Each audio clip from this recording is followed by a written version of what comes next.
Hey everyone, Sourwing7. Thank you for joining my stream. Those of you watching, I guess, after the stream, thank you for tuning in for the recording. Essentially, what I wanted to do today was just do sort of a more of a live Q&A for any new players that wanted to join. So really, it's going to be more based on the community and those that are going to show up and ask some questions.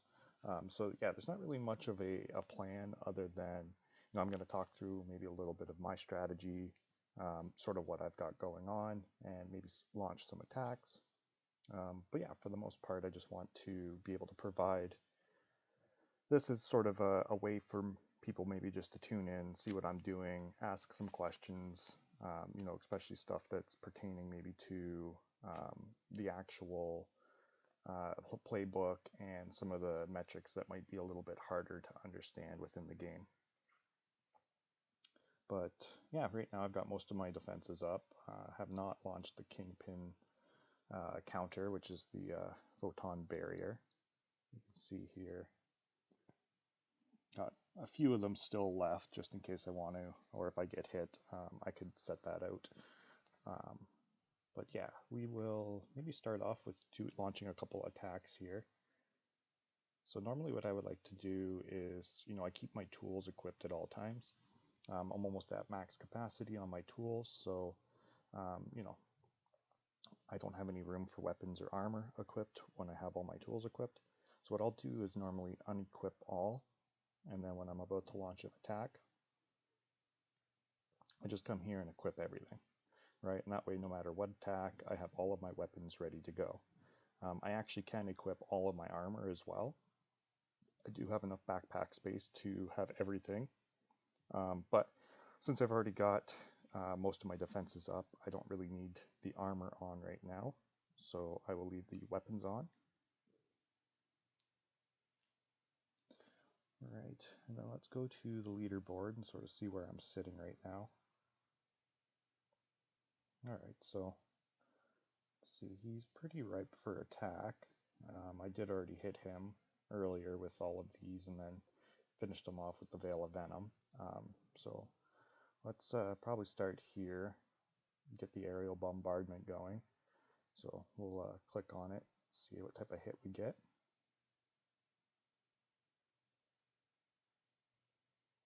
Yeah, it's not too bad. Definitely take the bonus there. Let's hit him with a Savannah Bandit. So now that we've sort of scouted out with the drones, let's hit him with the Savannah Bandit and get my army into his city. Perfect. Right on. So let's hit him with the malware Maelstrom. Let's see what type of roll we get. Something in the 200s would be nice. Ooh, there we go. So that's pretty close to my max hit that I can do. And then lastly, the Kingpin. So let's see if we can finish him off. I think I can hit about 116. So not too bad. Let's see, that's actually about halfway point for me, so could have been a better roll. All right, so that's where he's at right now, or before I started attacking, he was at 198. So you just come here. So he had a couple unsuccessful attacks against my city. He did hit me with the Veil of Venom, though. And then I was able to hit him for pretty much everything. He did have a few defenses up, so you can see here the stolen benefit, right, is less his defenses. So he did have 52.24% up, so I'm only getting 15% added to my, let's see what other ones he had up here. So he did have a pretty good malware maelstrom up, the defense. So I think that's the Gigabit Guardian, right? That's what they call it. So luckily I was able to hit him fairly decent there. And again, yeah, so Savannah Bandit did hit him for 116. He had a 58 reduction, so I get 23. Now they had lowered this to 40% of the effective bonus, primarily because the larger people playing at the top of the leaderboard are usually using the blockchain lands, and the blockchain lands don't get this benefit. They also don't get hurt by the attack, but that's the reason why this one ended up getting dropped to 0.4 rather than, as you see here, 0.7.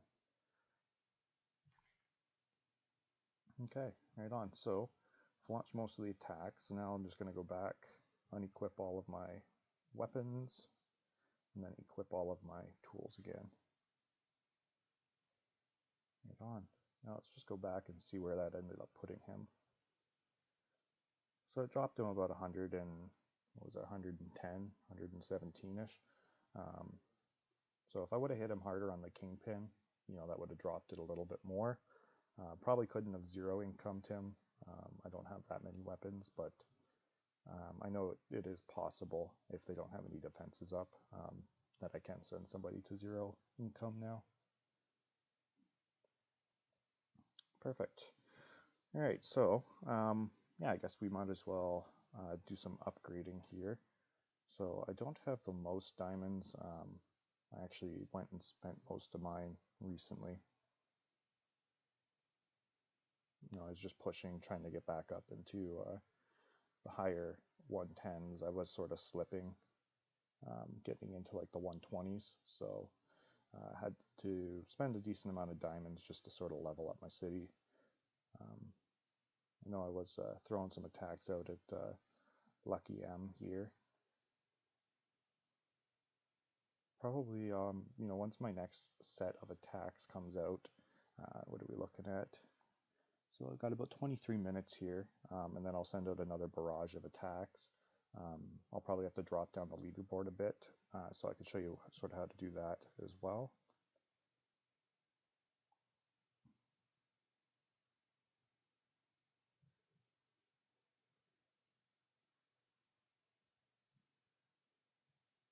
Let's just go and, well, actually, you know what? It's probably going to be a waste of the rest of my diamonds at this point, but maybe I could do some merging. Yeah, as of right now, like I don't really have enough to get to the next prestige. I'd be basically burning through the rest of my diamonds.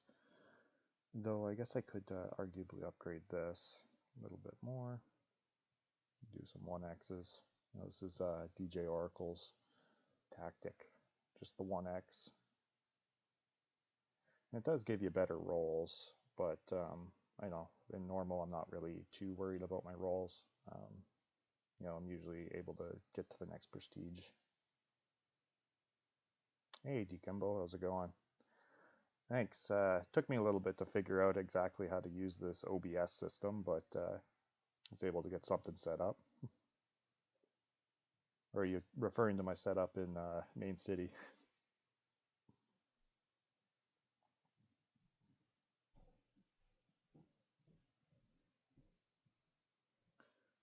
All right.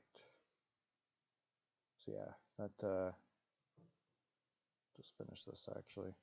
See how high I can get it. Yeah, so 120. I'll come back later and try to get it to the 150 that, or 550 that it needs to be at.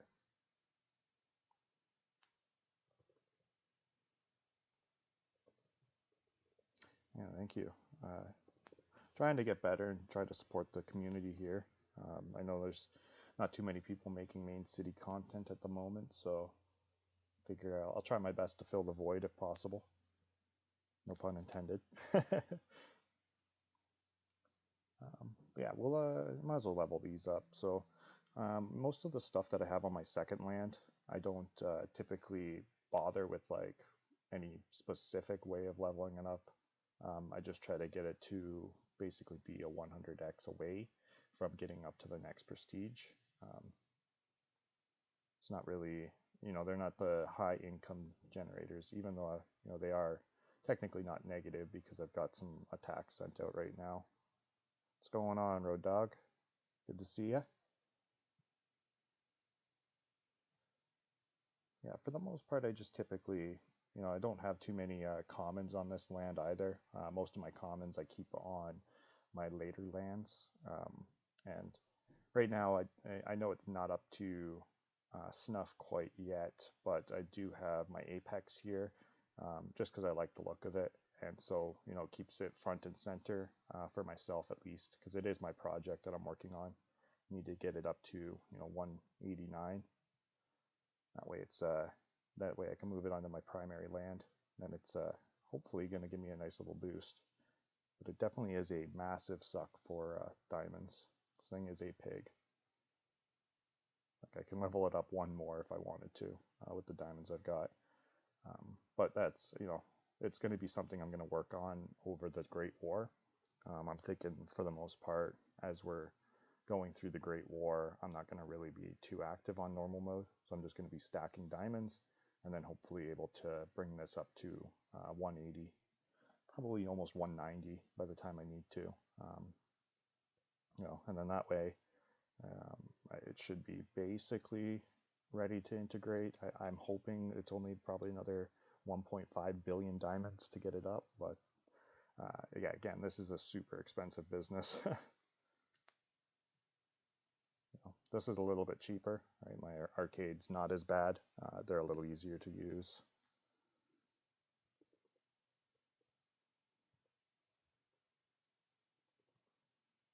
I do apologize. I'm not the quickest when it comes to answering in the chat. I will try to keep an eye on it and answer any of the questions that you guys do have as they come up.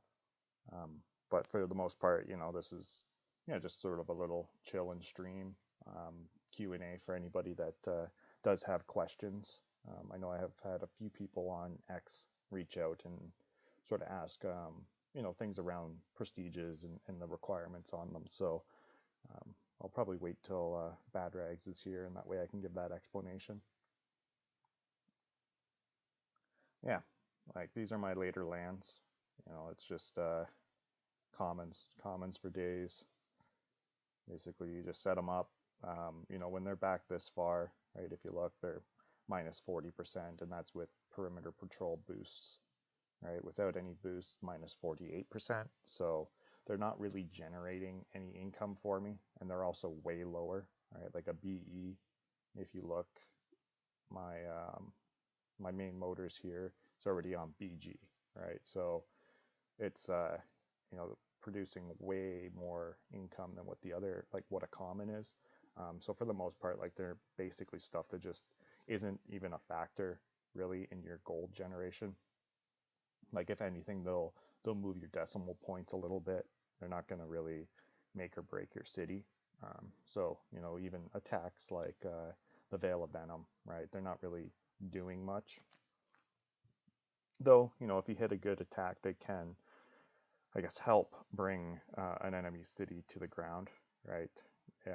Because commons will still be making some income if you don't hit them. So if there's some off of the lands, like off of the obstacle that aren't being affected by Savannah Bandit, and if you don't hit a high enough kingpin to basically zero everything, then you can still hopefully reduce your enemy's income using the Veil of Venom.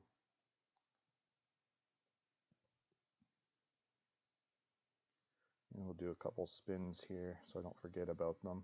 Actually, I'm going to go put a booster just in case I do hit gold.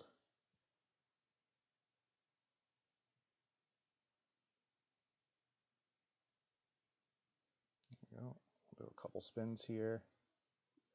I do really like that they finally line these up with the reset for the Daily Roar. That way we're not having to remember what time we last clicked them, and having it on a 24-hour timer rather than just on the 24-hour timer of the Daily Roar was super annoying. I know I found myself missing it very often, right? And you miss it by 4 or 5 hours, then it's delayed the next day by 4 or 5 hours. So it was sort of a frustration, and I'm really glad that the developers finally decided to sync them up. So we'll see how that plays out with the new competition mode. That's going to give people, 6 attacks within the first day, right? Because you'll be basically playing. I think they're going to probably start at 8 a.m. or 9 a.m. Eastern Standard Time. It's sort of the typical time that they start, around that range, right? And then it resets basically 11 hours later. So in the first 11 hours, you're going to collect these, and then after 11 hours, you're going to have a whole nother set of bonuses to be able to collect. So it'll be interesting to see how that affects everybody. Being able to get an extra free booster within the day is, I think, going to be quite a good help. But again, I mean, it's going to be completely random. Who knows exactly what you'll get? If you're lucky, you get something like, even just the Sakura. But typically, what I end up finding is, let's see my inventory. I usually end up getting something like the Silver Flash. But these are pretty nice to get, especially for free. But, if you can end up getting a free Gold Rush or a free Lightning Surge, even off the first one, that's a very nice bonus to have. All right, let me just go to my last land that I have populated here. So one of the ideas that I sort of like to employ, I just had to bring this one up to Prestige to meet Prestige requirements. So I usually like to have one or two businesses that are sort of just below my current Prestige. That way, when I do finally hit the next Prestige that it requires another business added on, I'm not leveling something up from 70 like I've got here. I've got a few, that are already somewhat prestiged. I want to click on. There we go. So I do have some. I bought these right before they released the auction. Somebody was selling these for like 7 crow or something. So I tried to grab as many of them as I could. Now that I see what's going on with the market, honestly, it's wasn't as good of a deal as it could have been. Like if we go and look at the auctions right now, you can see like they've got a decent amount for pretty cheap for P100s. And it's like a 101. It's like 13, 14 crow, 15 crow for a 133. Like, these are pretty good prices. So, that 7 crow I spent before, if I would have doubled it, I would have, doubled the amount of prestige as well that I got. And I wouldn't have to spend the diamonds. But, I thought it was a good opportunity when I grabbed it. These are pretty good opportunities if somebody's looking to expedite themselves to P100. Like 15 crow is super cheap in my opinion. I'm really surprised to see it this low, to be honest. I don't know whether that's from people exiting the game or if it's just, there's some people that are just selling off some extras that they had. Let's see how much time we got left before I could send out another round of attacks. 12 minutes. Let's see. So I think my next victim here, probably just drop down and try to hit Lucky here. Yeah, he's ripe for attack. So yeah, once I'm able to, I'm going to just drop down. I'll hit him, and then pop all my businesses back onto my lands, and that way he won't be, hopefully, at least able to hit me. I'll be out of the 95% range.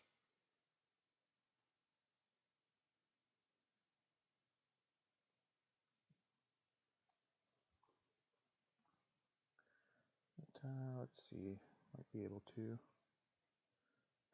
Doing pretty well, thanks, Road Dog. Just a relaxing Sunday. Not much going on here. Figured, instead of trying to answer questions via X or even in Discord, I know there's been talk about spaces, X spaces being maybe something regular that we could try to set up for newer players. I don't know how to live stream my gameplay from, the game onto X, but I did figure it out for YouTube, so I figured might as well just stick with the YouTube and play with the YouTube algorithm instead of trying to get my stuff on X.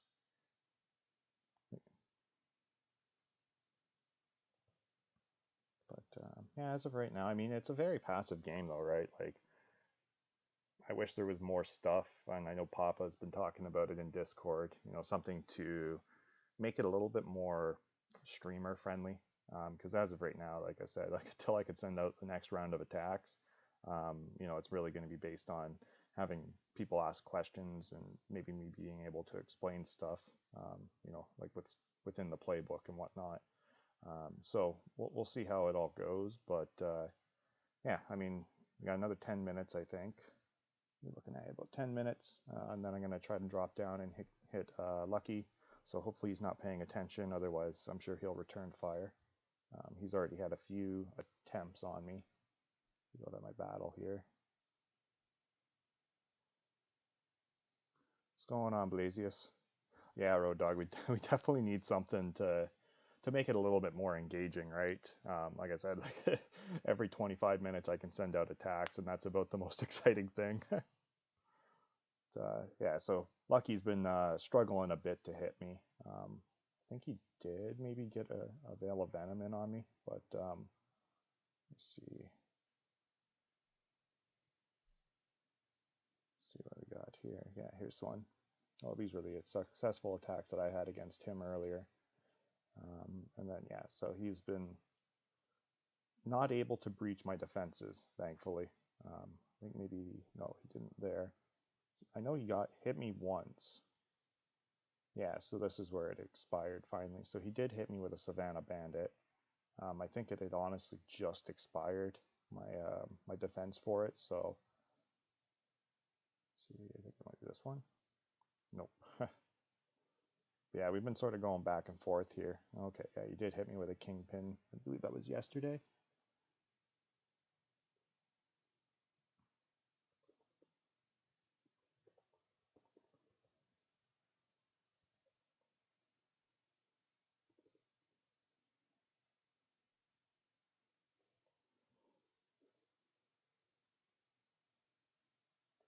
As of right now, it's been a little bit of a climb. I think as of like Friday, I was one. Well, yeah, I was pretty much battling right in this area with Lucky here, and then from there it was basically just a climb. I've been basically just spending my diamonds. I had accumulated, what is it, almost 1.5 billion. So I did a little bit of leveling up on my Apex to get it up to 123. Because why not? I mean, it's a cool number. It's going to be a long, long ride to get this up to 190. Now you're watching Trump's victory speech. Isn't that supposed to be tomorrow, or is that different? I guess the inauguration's tomorrow for him, right?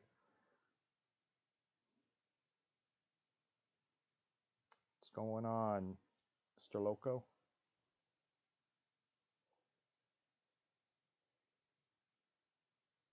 All right. Let's see, maybe do a couple more daily roars here. I still got a couple hours to go before the reset. Maybe I should have planned this for 3 o'clock. At least then we would have had the Cyber Cups to chase around. Yeah, it's a very inactive game.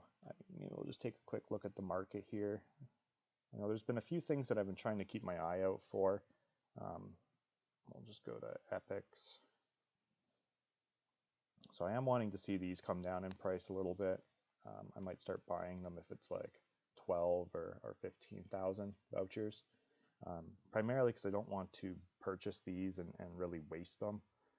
Because my end goal on this is to continue leveling this up. Maybe get it to a Q4, right? So I have one, I believe, right now. Yeah, I've got one ready, which actually I really like, but kind of wish we could change the colors out. I like the red trim on this one.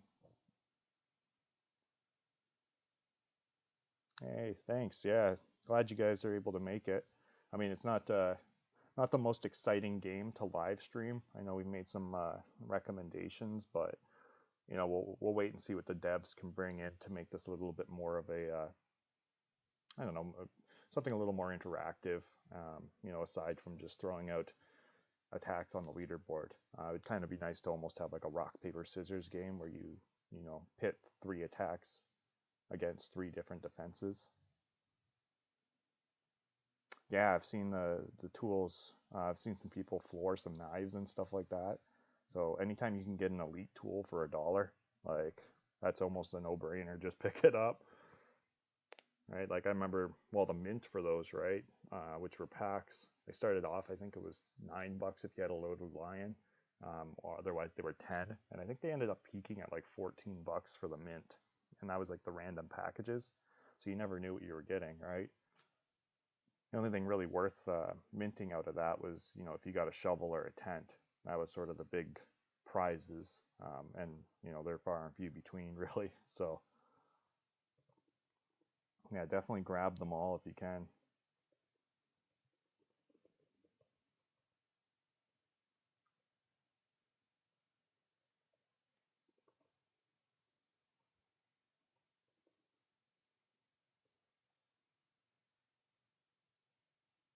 I don't know, can I react to these things? Let's see. I don't know. I'm super new to this, so I apologize for my inept ability on actually dealing with the chats. I could see it. I've set it up so I could see you guys. I did get hit by a kingpin. Well, I guess that's my fault for not putting up a defense. Oh well. We will, let's see how much time we got left here. I am just about to send out another range of attacks. So maybe what I'll do then is preemptively just remove these. Right now they're not doing too much. It's just my main two businesses that are sort of keeping my gold income up. But these will also keep me out of the range when I do my the drop down technique to be able to hit people at a lower range. Hey, what's going on, DJ?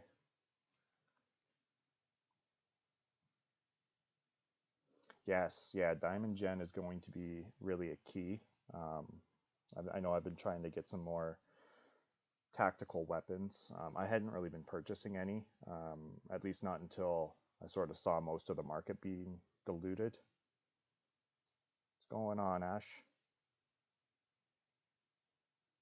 Yeah, so I kind of held off on purchasing tactical tools. I mean, I got a little carried away, I guess you'd say, with the actual exploration tools. So when those first tools came out, I was trying to get one of each element, and I was buying knives at like I think $5, three to $5. Like when I saw them at three, I thought it was a good deal. Now you could occasionally pick them up for $1. So it's hurt quite a bit. I know even same with the lanterns, right? Like I know lanterns at one point were like $8, and I'd been picking up ones to fill out the element set, and now you could find them for like $1 or $2. Yeah, thank you, DJ Oracle. We'll try out the stream. I mean, I figured it'd be easier to stream and talk to people if there were any questions. Could you do a guide video for new players giving example land tools? Yeah, so I know in our stream that DJ Oracle and I did, E2, we did a 500 US dollar purchase list.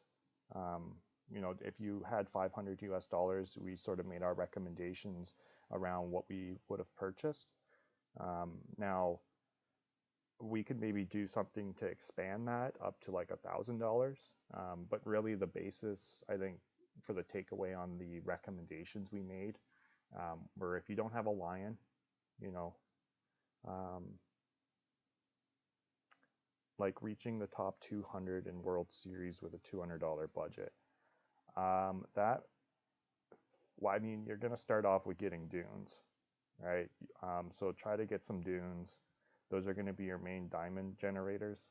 And then look for tools such as like the navigator pads, flashlights, I believe the goggles as well for the tactical or for your actual gear tools. And you want to pick up a couple backpacks to be able to equip them, right? So you're not going to probably reach top 200. I'm hoping to stay in the top 200, which, there's going to be a lot of whales that come out for Series 2. And yeah, they're ones that maybe don't hold a lot of land, but they will spend crow to buy diamonds rather than, sort of letting their lands generate diamonds. So there's different techniques to the whole game, right? But a lot of people, like, the biggest recommendation is buy some land. All right, if you don't have land for this game, and if you haven't been purchasing your arids, right, these are stuff that you want to buy. I don't recommend going to this one. I think as soon as you start hitting ones that cost vouchers, you can stop, especially if you are committed and are going to start purchasing a decent amount of land.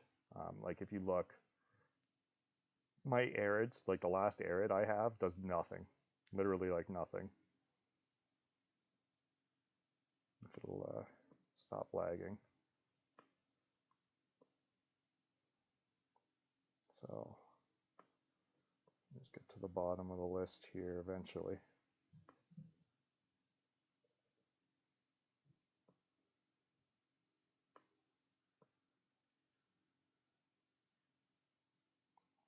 All right, so I think I have 17 arids.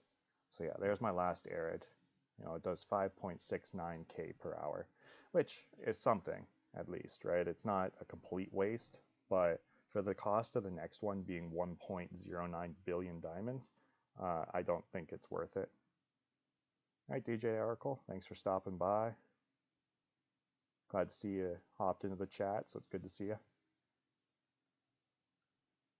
Yeah, my main recommendation definitely is purchase lands, right? That's your best bet when it comes to, on a budget, being able to generate diamonds and stay within the game, right? Because really the whole name of the game is get to the next prestige, and to get to the next prestige, you need diamonds, right? So each business is going to cost diamonds to get to that next prestige. You want to basically make sure that you're able to meet the diamond generation requirement that you want to target. All right, so I see my attacks are back here, so time for some action. We'll unequip all my tools, and I'm going to equip all my weapons. And since I did get hit, I'm going to add these to help boost my photon barrier. So I'm just going to activate this. Hopefully take some of that. See, I don't even know what he hit me for. He hit me for 33. And hopefully my barrier is more than that, so 44. Okay, perfect. So I've gotten rid of all the effects that he had put on me, and was able to actually get a little bit of an extra bonus, right? So if you look on here, you'll see now, I guess because I have an active attack, it doesn't give you bonuses, but usually, if I don't have an active attack, it's under photon barrier. You'll see instead of a 0%, it'll give me some sort of percentage to say that the active defense is boosting me.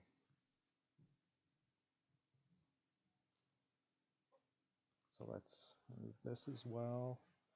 Let's see, that hopefully lands me close.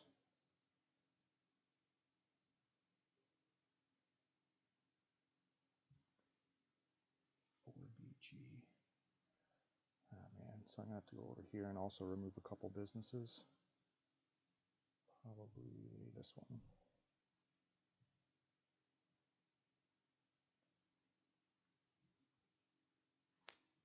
Yeah, still too high of a level to be able to drop down.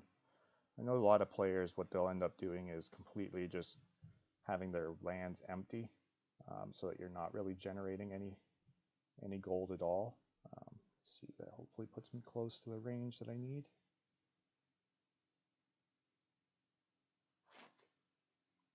Of course, Houdini's in the way still, so let me just remove this one as well. 44, and we'll take this off as well. So that should put me in a good spot that hopefully I can hit.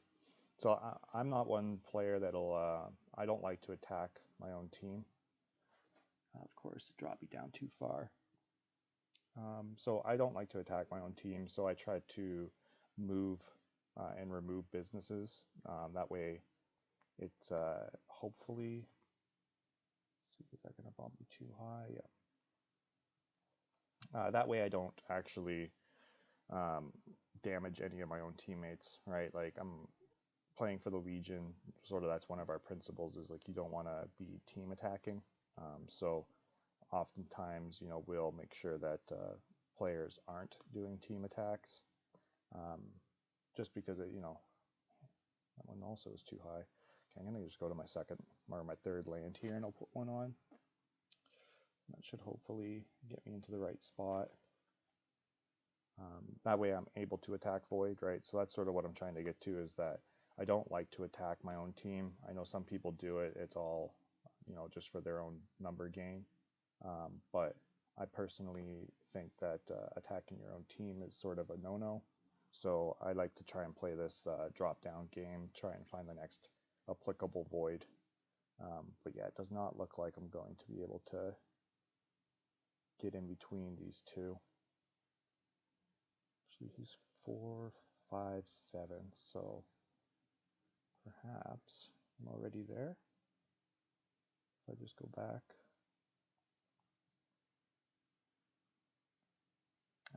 You want to know what? This is one of these stupid bugs that have come out recently too, and it's super frustrating.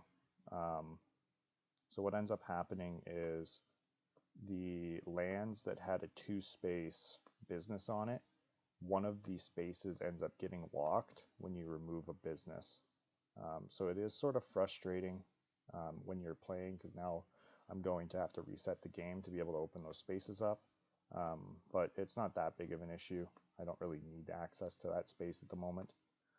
Just see, so I can put this on. There we go, 4, 4, 4. That should land me hopefully right in between. There we go. So now I'm a 95% chance, so we will hit him. So yeah, basically the idea around the game, right, is to just continue getting to the next prestige, right? It's not a super complex game. We'll see how else it develops and whether it becomes like a full Chronos metaverse. That's sort of the direction I think they're going to be taking it. Oh man, so he's got some defenses up blocking me. But ultimately, right, the whole premise is, like, a lot of people won't even play normal mode. They just, have gotten to the point where it's like, I've already got my Arids and I'm able to, participate in the competition mode, and that's really their main focus. There we go, that's a nice hit. So yeah, a lot of people don't even bother with normal mode anymore, but I still think there's value in it, especially, as we get later on. I'm excited to see what comes out with the monk business and how all that's going to be interplayed. But yeah, there's a lot more going on to the game than just sort of like, let's just build a city. Yeah, see, so now I can't even place anything on these lands because, like, this is saying it's locked, even though it's not. So unfortunately, now I'm going to have to reset my game. That way these spaces get unlocked. Yeah, exactly. So that's why I don't like to attack my own team. There are people that we call them like imposters for the Legion, that will attack people, right? For the most part, they're just sort of out for themselves, is the way I look at it, right? They don't really care which faction they're fighting for. They just care about being one more rank ahead of whoever they're fighting, right? So they're not actually participating in the war productively. They're just out for themselves. And I know there's been argument. It's like, well, if we're going to constantly have people doing that, right? Why don't we just give them their own faction, right? Like, make a mercenaries faction, and then that way it's like, okay, if you're gonna just team attack people all the time, here's like a constant booster. This is what you're able to achieve as a mercenary, right? So at least then it doesn't prompt to say, yeah, I had to reset. I don't know if it's what's going on here, why it's not popping up.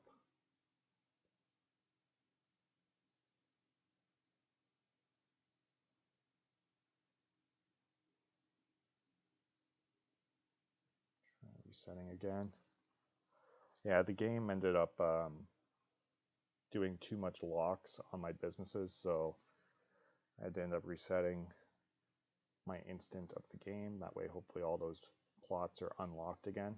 It's a bug that the developers are aware of, and it is super frustrating just because it's like, now anytime this happens, even in normal mode or comp mode. If you remove a business to take it off of an obstacle or do a drop down technique to be able to attack people, it ends up like what we're seeing now. I have to sign back in, and now the game doesn't want to register that I'm trying to sign back in, and it's just sort of a frustration. Hopefully they get it figured out and solved before the 31st, because if I'm going to have to reset my game every time I have to move my business off an obstacle, it's going to be very frustrating. And maybe they're doing it specifically to stop people from moving businesses. It's like, if you place your business, we want you to place it there. We don't want you moving it around your city.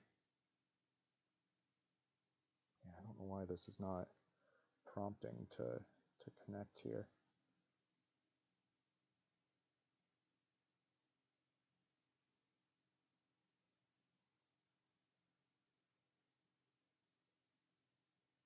I wonder if it's because I'm streaming.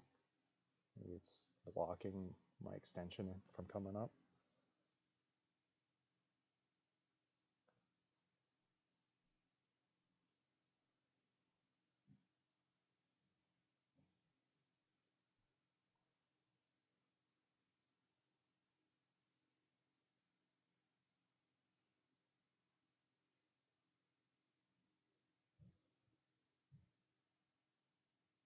Yeah, if they remove the ability to attack your own team, that would be nice. Like, make it an actual commitment, right? If you choose Legion, you're fighting for the Legion, you shouldn't be able to attack. Or, if maybe that could be a perk of choosing Void. You can attack whoever, right? You're out for yourself, I don't know. But really, there should be, some sort of commitment when you do sign in for one or the other. Okay, let me just...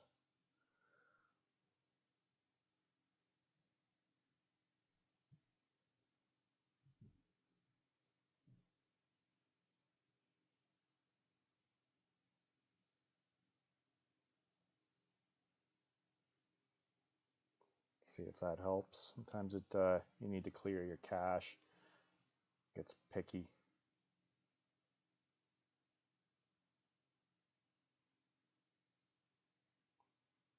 Let's see if I just pull this out. So now hopefully... Okay, good. Yeah, so it switched over to the playbook is what you guys should be seeing now. Let me see if I can get this sign in to work. And I'll put it back into my browser.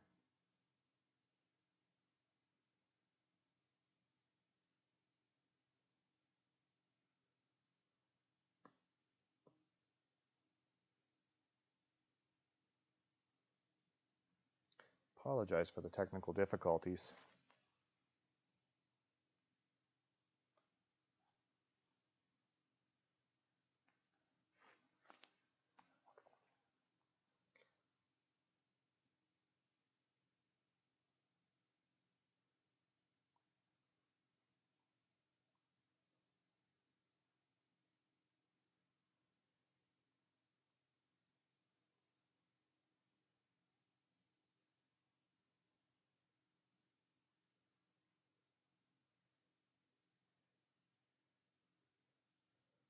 Okay, so that hopefully will sign me back in.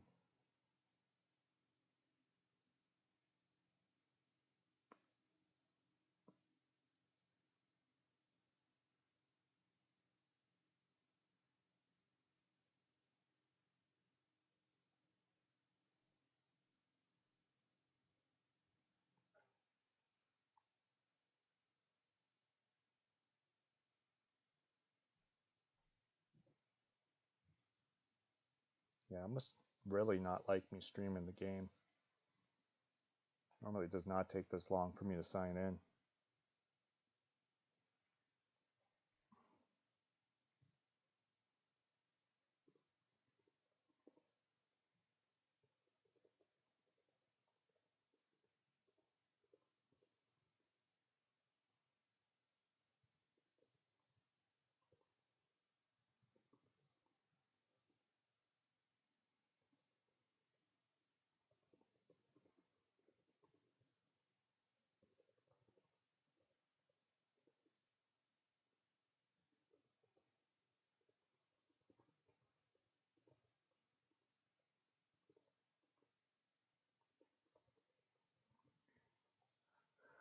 All right, there we go.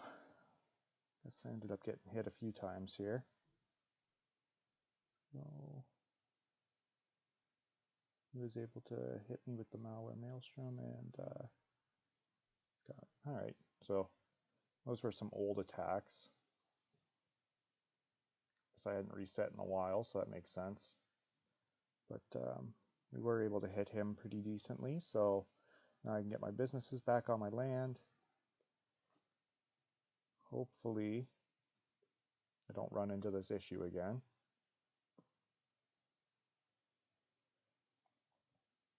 Okay, so one is back on there. It will be a while anyways before I can do another round of attacks. Did I already double check? Sometimes I forget to do this. Yep, I did. So within my haste to reset, the game is being slow. I did forget to unequip. So this is one of the downfalls to this technique is if you forget to re-equip your tools, your city is going to suffer. So yeah, definitely make sure you're re-equipping your tools to be able to make sure you're getting all the active benefits that you can.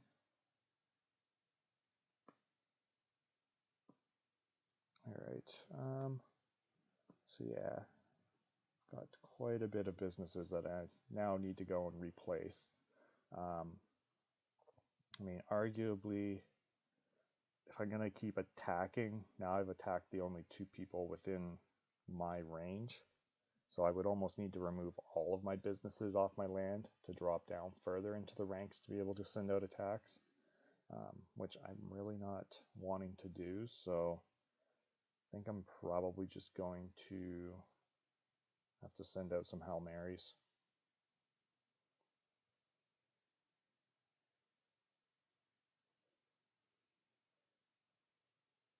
Like I might have to try and attack Clarice and Kaboom Boom.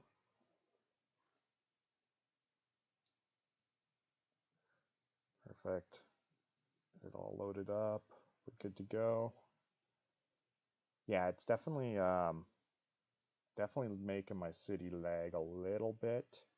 I also really don't have the most powerful computer. It is just a Surface laptop, so but it does a good job. I mean, I've never had issues with it.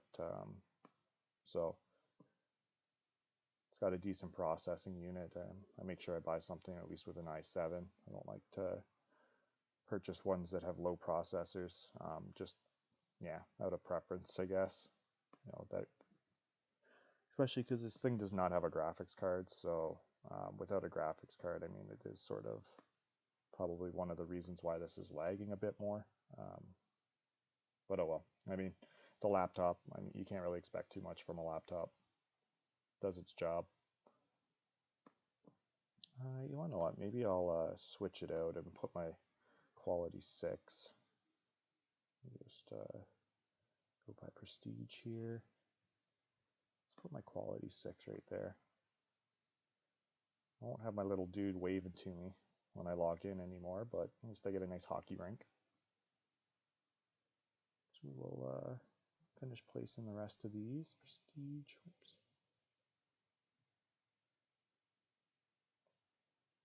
I'll put this guy here. Now I'd love to be able to get this up to quality 5, but it always seems like there's a premium on Cyber Bazaars. I really don't know why. Maybe somebody else is trying to climb the ranks of quality, but you know, if you come in here, you hardly ever see cheap ones, at least. Like, yeah, 1.5, which isn't terrible. I mean, I like to pick them up when they're 1. Let's see if there's any Q2s. No, there's a Q5. Wow, somebody pulled that from a blueprint. What a lucky pull. I don't know if they're going to get 200 crow for it. I don't think it's that lucky of a pull. But definitely much more preferable than just a quality 1. Get this here.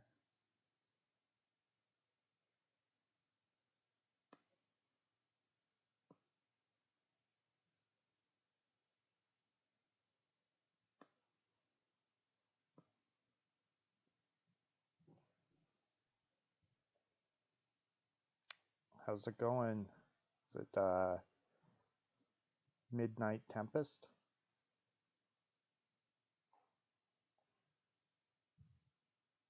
Just trying to place my businesses back on my land. So I just did a round of attacks. So now that I've sent out the attacks, I need to replace all my lands or all my businesses back on my land. So that's I was just showing how to do like the drop down technique. Basically, you reduce your income so that you can get lower on the leaderboards and find somebody for a 95% hit. Um, Especially because I don't like to do team attacks, so that's sort of why I try to do the drop down. Now, if I'm going to continue doing drop down, I basically need to clear all of my lands so I have no income, and then I would be down in the really low ranks and able to send out more attacks. But as of right now, I'm probably not going to bother with that. Um, I'll just probably try to send out a couple of attacks, 50% attacks rather than 95s. I do believe there's somebody, yeah, so I could probably hit him next time I do have a set of attacks ready to go. So in 13 minutes.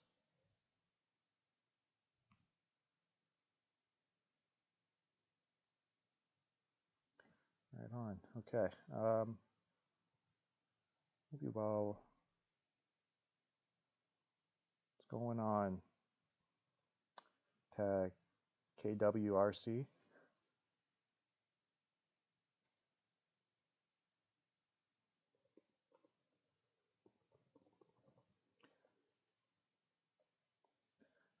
You know what? We'll do a merge actually. So one of the things that I am working on is trying to get to a higher quality on my Pride records. So I do have a few Pride records here that are available to merge. We just click on these. So I have been trying to pick up any ones that I do find on the market. You know what we'll do first is we can take this one and this one. So yeah, it's going to be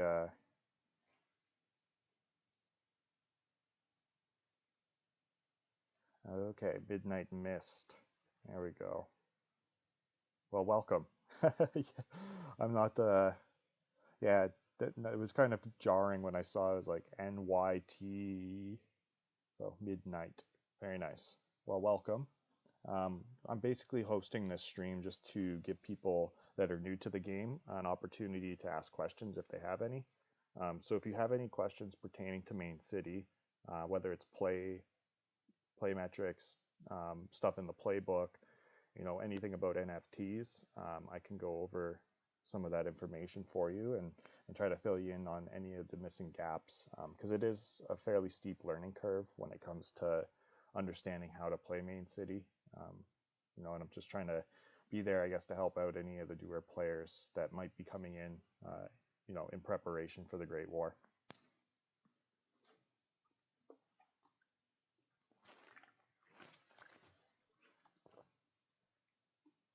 John. Okay, so I've got a few more minutes to go. I'm going to do a couple more daily roar spins. Now, one thing I've been asking the devs is to remove this spin for 1,000 vouchers. Like, I don't know who is actually using that. To me, that's a complete waste of money, right? Like, if I went and wanted to buy diamonds, right? So it's 10,000 diamonds, but if I were to use 1,000 vouchers, I'm getting almost twice that amount, right? So maybe it's beneficial for people that aren't as high of a rank as what I am, or don't have as much land. Maybe then 1,000 vouchers is more appropriate to spend than 100,000 diamonds. But to me, right, if I'm going to spend 1,000 vouchers, I'm going to get way more bang for my buck by purchasing the diamonds first and then coming to the daily roar to spin, right? So this button for most, I think, is kind of useless, and I really try to avoid it, especially because at least the last time I accidentally hit it, it didn't even have a confirmation to say, hey, you sure you want to spend this? It just spun it. And I was like, cool, so there goes one crow for literally nothing. And I don't think it increases your chances to improve your spin. It's literally just throwing one crow at a daily roar spin. To me, that's a complete waste of money. So if it's avoidable, definitely just, yeah, avoid that button. All right, so I do have everything on this land except for this guy. Might as well just level him up to 89 as well.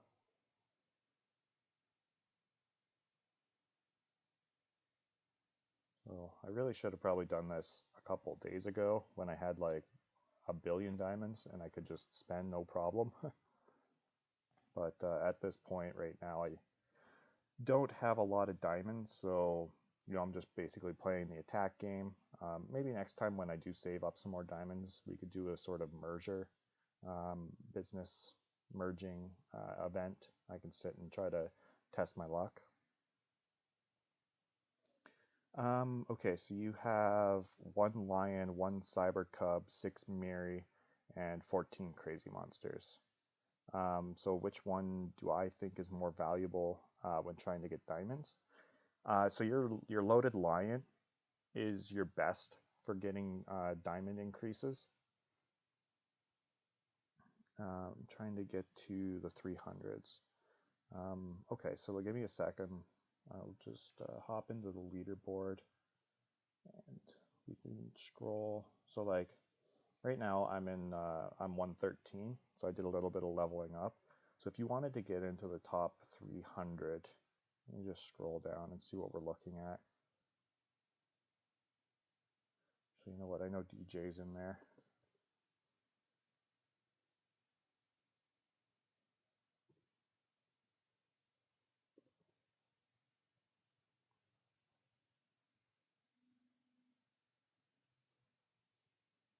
Okay, DJ, come on. There, so yeah, he's 312 right now, and he's generating AL income, right? So AL, that would be somewhere around like prestige 115-ish, maybe 120, somewhere around there. So you'll need to hit P120 will get you into your top 300 there, I would say.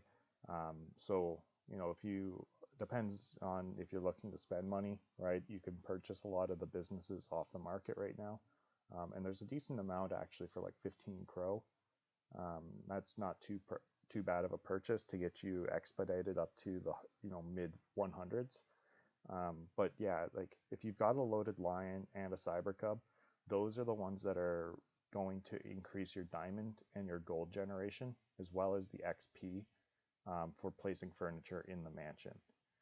Now, the Cretan monks also provide that same benefit, right? So you're able to get, I believe it's 0.9% gold and 0.6% diamonds or something like that, or maybe it's 0.3.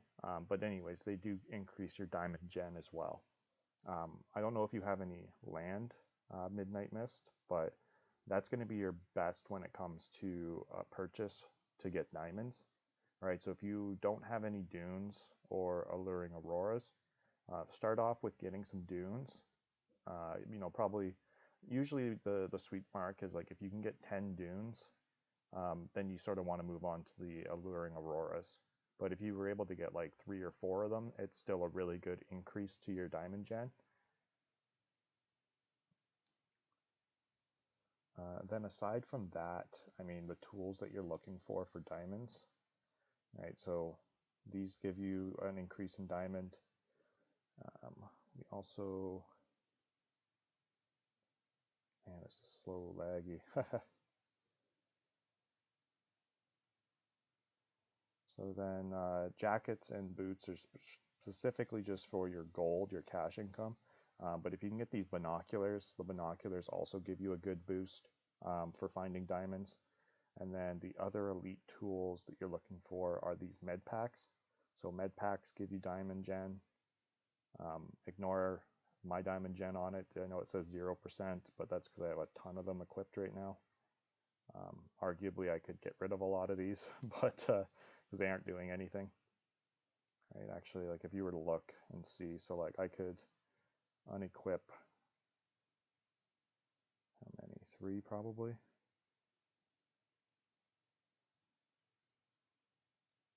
more, probably 4 or 5 of these before you really, yeah. So after 4, you'll see a 0.1%. So I had a lot of them equipped doing literally nothing, right? So these are something I could sell later on.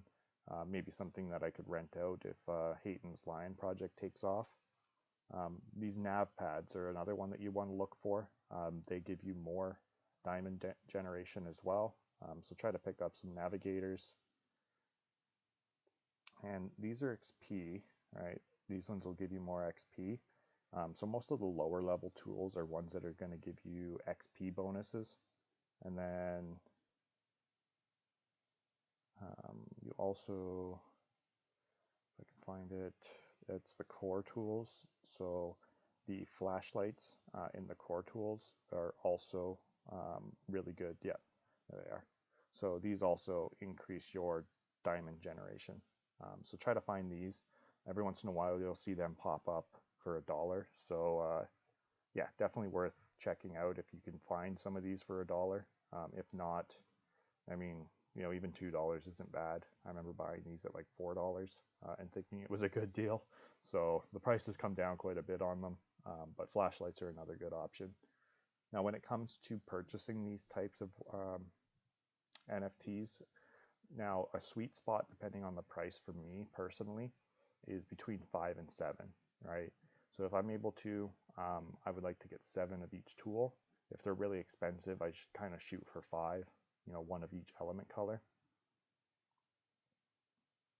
Okay, so with 2 dunes, it's not too bad. So yeah, if you started adding some of these, flashlights, navigator pads, binoculars, if you could find some of the med packs, purchase those.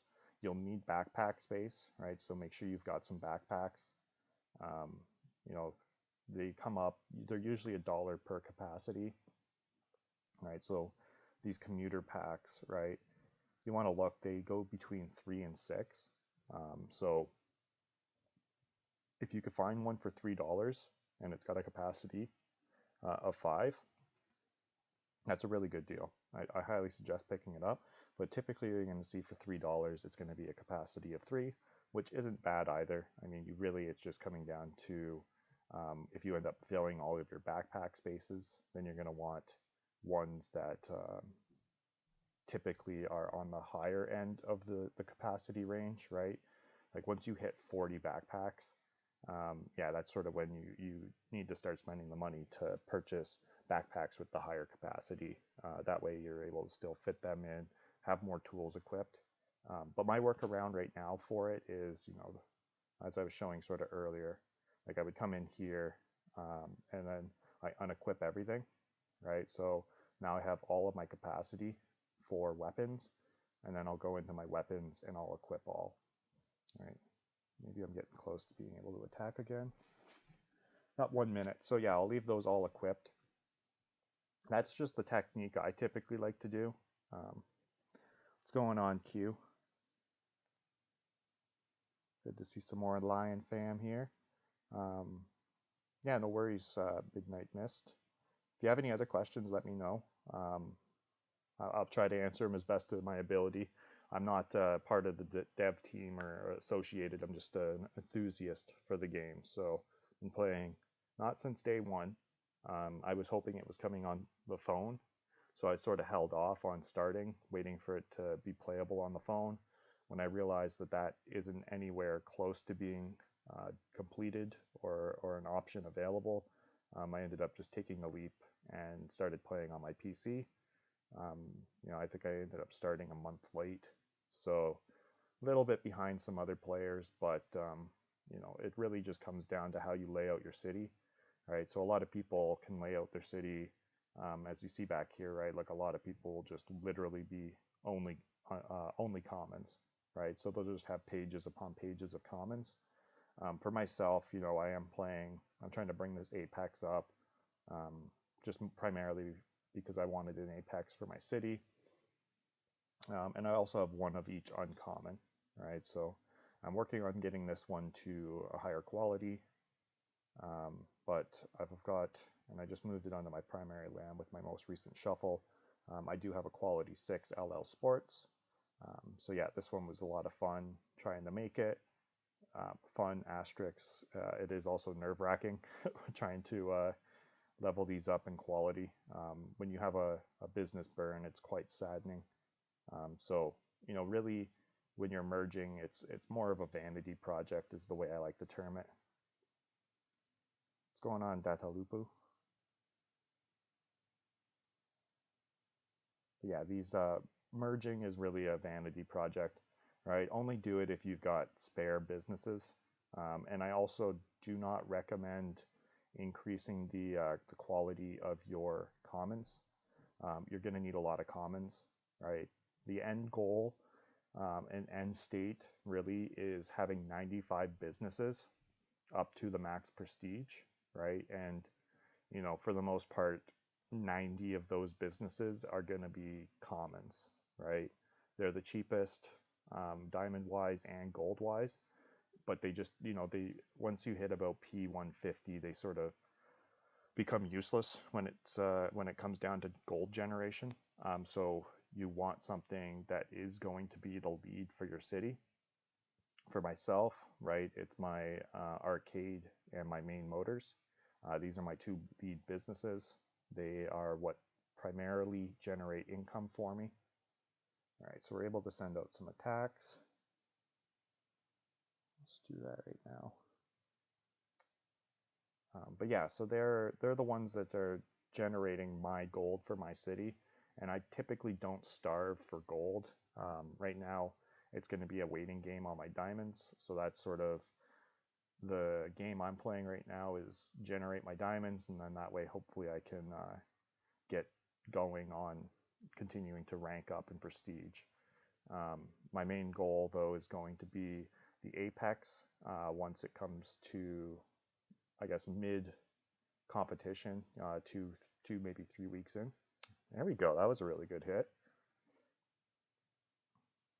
Yeah, like a couple weeks into the competition, hopefully I'll have enough diamonds to continue prestiging my apex, and then I can move it onto my primary land. So it'll be another shuffle. Well, I mean, it is a 50% chance here for me to hit him. I'll just, I got the attacks. I mean, we need something to do while we're streaming, right? So I might as well send out some attacks, see what ends up landing. But yeah, I don't know. I'm excited to have an apex. Unfortunately, my blueprint luck is abysmal. It's a pretty good hit for Savannah Bandit, actually. My max is what, 133? So yeah, that was pretty good. Let's see if we can hit him with this malware.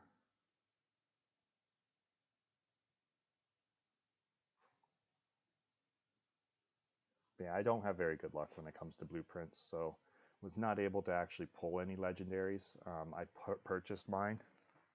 Who bought the Trump token? I did not. I did not purchase any Trump token, and at this point, I think it's a little bit too late to. I don't really want to be the one providing exit liquidity, so I'd rather invest in Crow at this point. I definitely did buy the Crow dip. I even convinced my mom to buy the Crow dip, so she purchased a little bit as well. Perfect. Well, that was actually a pretty good, successful 50% attack. So sorry, Claris. Yeah. Oh, we just got another referral success, so there we go. What else we got here? So yeah, he had no defenses up at all. So that was some decent attacks. An extra 40% booster. Now, I typically, in normal mode, I wasn't doing a lot of attacking, but something just finally clicked for me the other day, and I was, sitting on a lot of diamonds, sort of waiting to prestige up my apex. I just had it kind of click that, like, every minute in this game is valuable for generating gold. Now, I don't starve for gold typically, but with diamonds, I am sort of lacking. But even then, like, I realized maybe I should start sending out attacks, right? Like normally I'm at 8. Being able to hit people with the aerial bombardment has boosted me like 1 point, almost 1.3-ish, I guess. in actual diamond generation. So that's going to be for almost 4 hours now, right? Because I have a decent amount of NFTs that are boosting my attack duration. So when I do hit somebody, if we go back and check out Clarice. Oh, actually, I dropped him really good. So that wasn't too bad for attacking. But you can see, yeah, so 4 hours and 20 minutes is how long he's going to be under attack for now. And that's primarily because I've got a bunch of the crazy monsters. I could use some more Mary. I only have 4 of them. And typically I wouldn't mind having 5 or 6, 7 at the best. But as of right now, I'm sort of holding off on purchasing some more of those because I find that the money that I'm looking to invest back into this game is better invested now for tactical tools since I hadn't really been purchasing any. I'd mostly been just using what I ended up winning from competition. Yes, indeed. You want to get Chronos for the long game. That's my plan. I'm a believer that we'll see it pump pretty decently. I know the last bull cycle, it was like $1.40 Canadian. So if we can repeat that, I wouldn't be complaining. Now, if we could get better than that, that would be even more advantageous for myself. I'm sort of looking to personally get my personal goal is to get the icy white card. So we'll see if that pans out. But if it hits $1, I should be able to.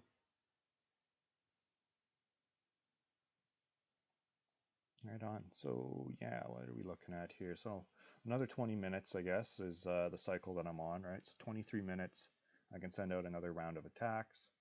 Uh, as of right now, I mean, other than answering questions, there's not really much for me to show you guys in game. It is sort of a very passive type of game, right? You just basically sign in, play for a bit, collect your diamond, collect your gold, and then move on. It's not a very like streamer friendly game. There's really not much action within the game to keep people interested in watching. So that makes it kind of difficult to do these types of things. But oh yeah, I already leveled this one up. Um, yeah, ultimately, hopefully, as after the World War or like the Great War or whatever they're calling it, hopefully once that competition's finished, they're going to start introducing more interactive events and stuff like that within the game, right? Like as of right now, the only, I guess, interactive event, if you even want to call it that, is the Cyber Cubs. So they show up, on the hour every 4 hours. So at 7 o'clock when the daily roar resets, 7 o'clock Eastern time at least, they are going to be doing their cycle again. So they'll come by, they'll drop off 5 packages if you can find them, and then the next one after that is 4 hours later. So that would be 11 o'clock Eastern time.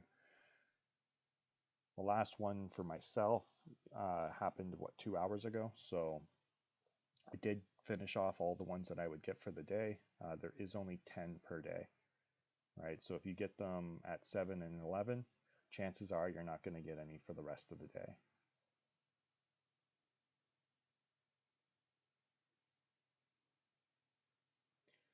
All right, there we go. This one up to, so yeah, like I was saying earlier, what I like to do is just get them so that they're 100x away, right? So when it comes to getting it leveled up to 190, next prestige, I can just come here, click this, and then it's ready for a prestige. So that's sort of the way I like to set up my city. That way it's practically ready to go. I mean, there's other ways to set it up, but for me, I mean, with these, I'm doing quite a bit of attacking, but typically these aren't really boosting my gold that significant, right? Like if we look at this, so I'm 551, I'll just level this up a bit, right? And you'll see that it doesn't really affect it too much. I'm also kind of lazy, so I like to do at least the 10x's, but for these ones, I typically just do the 100. We'll just do one more. just to show you. So like it gets to 1.6. I mean, I probably could have rolled it a bit better if I would have done a bunch of like single level ups and 10x's, right? But getting it to like 1.64, right, isn't really significant for me. Typically, what's generating my gold are these two businesses. A little bit this guy, he helps out, but yeah, for the most part, my main motors, which is why I have a boosted 26, and then this one at 26 as well. So these are my two main businesses that really generate the gold for my city and allow me to continue prestiging. And what do we got? I think I got one more left back here. Actually, two more. So I've got this one, level up, and then yeah, I'm pretty much out of diamonds. So good thing I've got a lot of attacks left.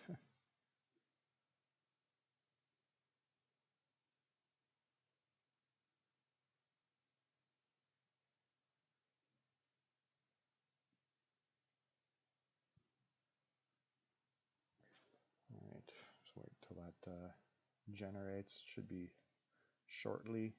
I'll have enough gold income to purchase this last 100x.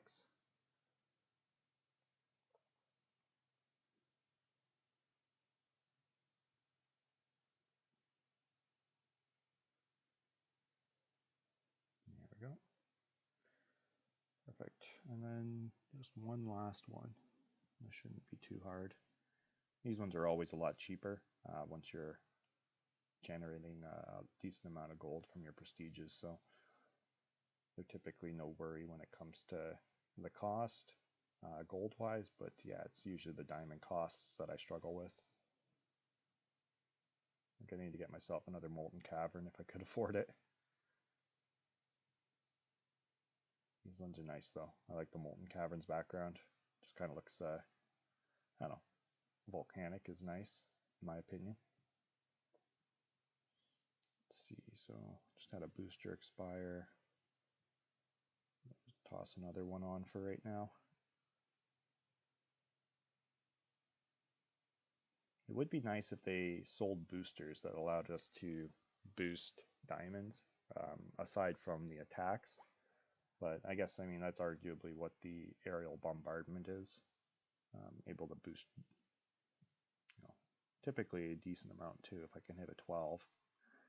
We got another hour left on that. I think I've also got a decent booster coming from this. Yeah, so I hit a 10% roll and get 2%. So every little bit helps, you know. This is probably the highest that I've ever been for diamond generation. I know I've seen people when they are able to get a decent amount of landed hits with decent rolls on them. I think the highest that I've seen was like 25 million per hour, and that's just absolutely crazy to me because that's just an insane amount of diamond gen. Now, mind you, it'd only probably be for like 20 to 30 minutes. They would be at that level unless they're able to continually sustain, you know, putting people under attack with the aerial bombardment, which is probably not a problem for some of these higher ranked players. For myself, I mean, I've only got a couple Gatling guns and I think like a couple matrices for concealment, drone concealment matrix. So my hit on the aerial bombardment can be up to 20%, but you know that's not nothing terrible, but can definitely be improved upon. I think some people can hit for like 30-35%, so it's pretty crazy. Do another daily roar here, see if we get anything good.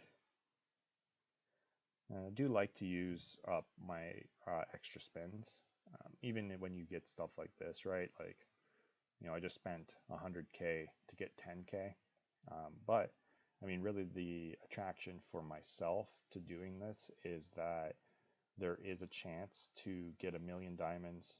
Even the 500,000 is nice to see, but really the top, you know, and if you get all three of these lined up, is 100 million. So if you roll 100 million diamonds, I mean, I'm not going to complain about that. especially if it only cost me 10,000 or sorry 100,000 diamonds. So it's worth it to me just for the opportunity. I mean, it's free diamonds really because my city's able to generate this in like I don't know what couple minutes. So it's not a big draw, or it's not a really draw on resources for myself. It's just more of a chance, right? But if you are on the lower income, right, like if you're only at like 1 or 2 million diamonds generation per hour, it might not be something that you want to do. But typically, I suggest like if you can get yourself to 1.5 million, right, like these extra 10 spins then is less than an hour of in-game play, right? So it's worth it to be able just to spin and see if you get them, and just hope you don't keep rolling 10k like I am right now. So I guess that's the end of that. Yeah, I'm pretty much out of diamonds, unfortunately.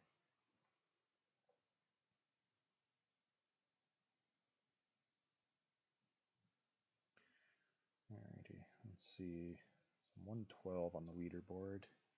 I do like that they added this so you can type in people's name now, see where they are. I'm just being like creep on. See if we can find Papa. 269.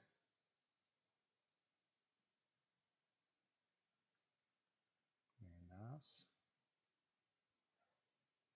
I looked at DJ Oracles earlier. Look at some of the top players here. So got like Meta, Kana, Lion Sentinel. There's Crypto Ocean, Crypto Diamond, 420 Pharaoh, Gary Pug, Dopey Hayton, Strawman, Strong One, Big. Big's been a pretty big help for me, learning a little bit more in depth on the mechanics of the game. Atomic, The Grind.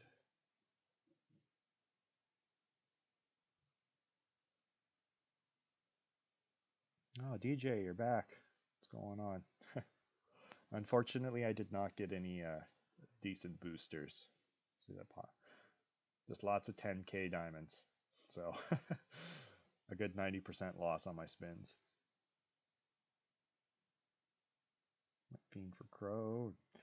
Yeah, a lot of people holding up. So right now we've got what 28 people that have moved on to Division 1. So that's pretty big. All right, it's a huge cost to get into Division 1. Cost 500 million diamonds per business. And you also you can't place any Division 1 businesses until you have all of your 95 businesses up to Prestige 289. Right, so let's go. We can look at the market. Now there's probably none up for sale on auction, but let's just check and see if there are any. Yeah, so there are a few here for sale. All right, so if I were to click on this to purchase, it won't even let me buy it. All right, so I have to reach Division 1 before I can even buy or sell such a business, but you can see them, right? So yeah, that's a pretty big listing cost. You know, I think you can probably find, let's go to Division 0 and we'll go to Prestige 200 just to show you guys what's available on the market. All right, so like Prestige 200 for 39, right? These aren't bad prices. Honestly, I didn't think I would see them this low. I'm kind of tempted to pick up some, but I don't know, maybe after the Great War, we'll see even lower prices as some people exit. We've got, what else we got here? So yeah, even at like 50 Crow for, a P220, that is, a pretty significant boost to a city if you purchase something like that. And like 50 Crow is really not that expensive in comparison. Like, I think a couple months ago it was definitely a lot more expensive. There we go. I do like that idea, DJ. A message between players system. So I'm wondering, if that's something that's going to come in maybe when they introduce guilds, right? So there is, I think, an anticipation once factions sort of taper down, they're going to start introducing like a guilds within the factions. So there could be like a chain gang guild. There could be the Chronos armor guilds, things like that.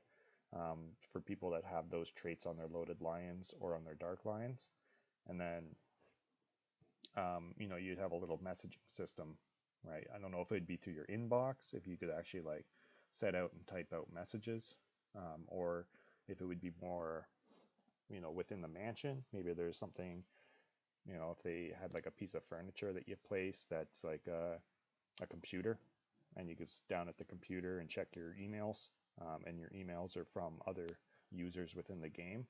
That would be kind of cool. Yeah, we'll have to see what they end up doing.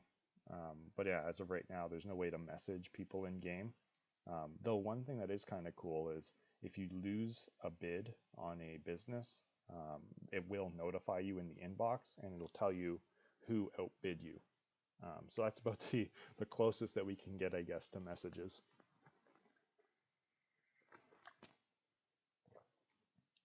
All right, let's see. What do I got left here? It's 9 minutes. I did already come back and put all my tools on. No, I did not, of course. I always forget. Always forget. So clip all. There we go. Maybe I'm even closer. Yeah, almost getting a little closer to 10 million diamond gen. So, I mean, that would be a big milestone if I could hit 10 million.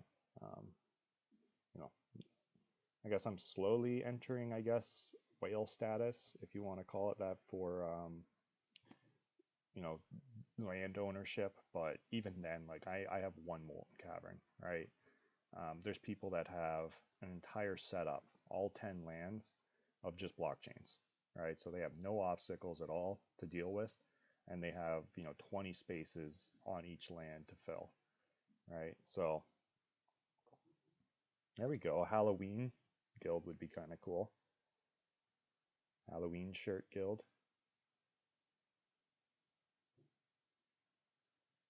Can't think. Is there any Dark Lion traits that are sort of Halloweenish? I don't think. I mean, let's maybe go check and see. Might be something. Let's see if it's in top collections. Dark Lions.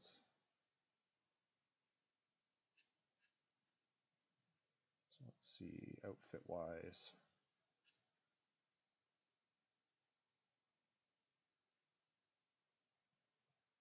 Maybe what is Lion's Day off?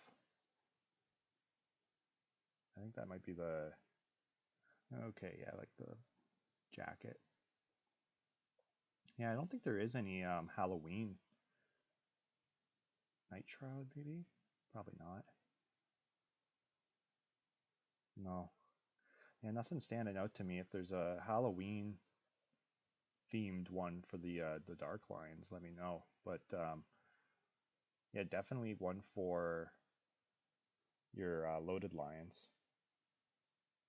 All right. Well, thanks for stopping by, DJ. Yeah, we'll have to catch you in the next podcast. Thanks for dropping by.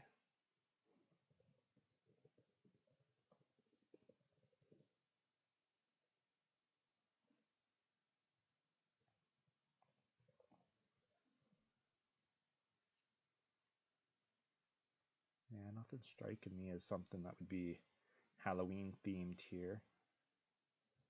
But I mean, these are always nice. You could pick up yourself. This is the chain gang trait for the Dark Lions. There you go. And there's only 3 up for sale still. So this one's actually really good rank. I don't know if they would accept a lower offer. Try and offer around 700 bucks and see if they'd bite. But he's got the special skin.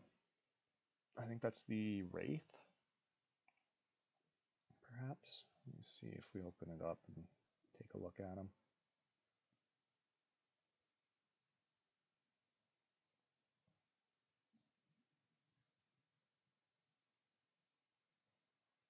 So on the properties is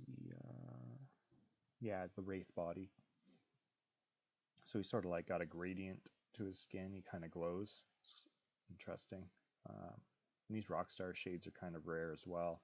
So the Crypto.com drip is pretty rare, and then this armor, or sorry, the weapon, his accessory, Shoot Loose. I think it's Shoot Loose Misery or something like that. They're pretty rare. I think there's only like 25 of them, or maybe 30. So if we went and like checked it out, right? So when you're looking for rarity, obviously, rare outfits is sort of the main thing people look at. And then I was picking up when I was purchasing back after the release, I guess last year around this time, I was picking up ones with rare accessories.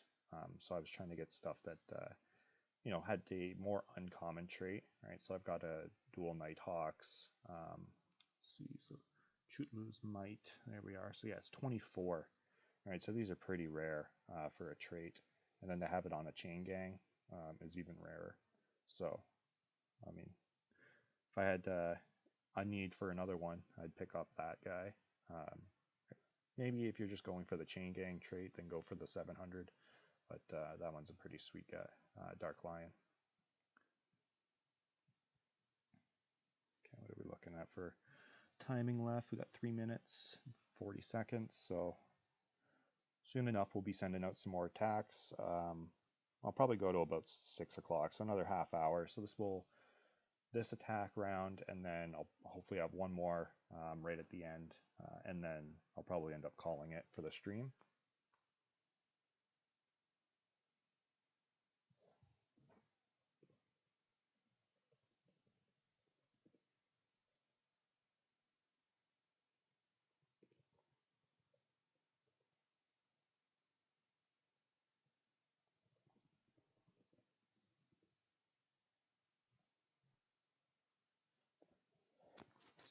Yeah, I got nothing else really to do here. Let's see, maybe let's check and see what type of legendaries are available in the market. So what they're going prices. At least we can capture it then on the. You're looking at 249, 249 Crow. That's a basic. Let's see. See what we're looking at for that price. So 249 Crow, so 33 bucks US. Now, I'm not saying that it's selling for that. I know I've seen them for about 170 recently as well, and they usually go. Let's check the market then. That'll tell you for sure. Yeah, so that person listing it for 107 or what 240 is overpricing it quite a bit, right? Like this one didn't go for 165, right? It passed through the auction and it's been sitting here for 7 hours. So really, I think they're overpricing on the auction here. This is definitely not going to sell. Now, they maybe don't care if it sells at auction. They're probably just looking to get it in the listings, right? So then it'll switch over to the market. And then you'll see it in the market here, and it'll be a little bit better than this one, I guess. 249.99 versus 249 even. So, it'll be the second cheapest on the market. So as soon as this one goes, it'll be next in line. But I don't know if anybody's really purchasing any legendaries at this point. I mean, I would, if this was a little cheaper, I don't know. I might buy it and risk getting my Leisureopolis up to quality 2. But again, that's a huge gamble, right? Like that's even like what's 165.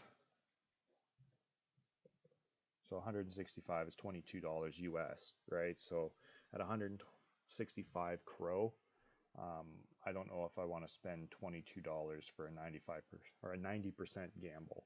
All right, sure, it's basically guaranteed, but I've rolled and failed on 90% chances. So something I'm not really willing to do.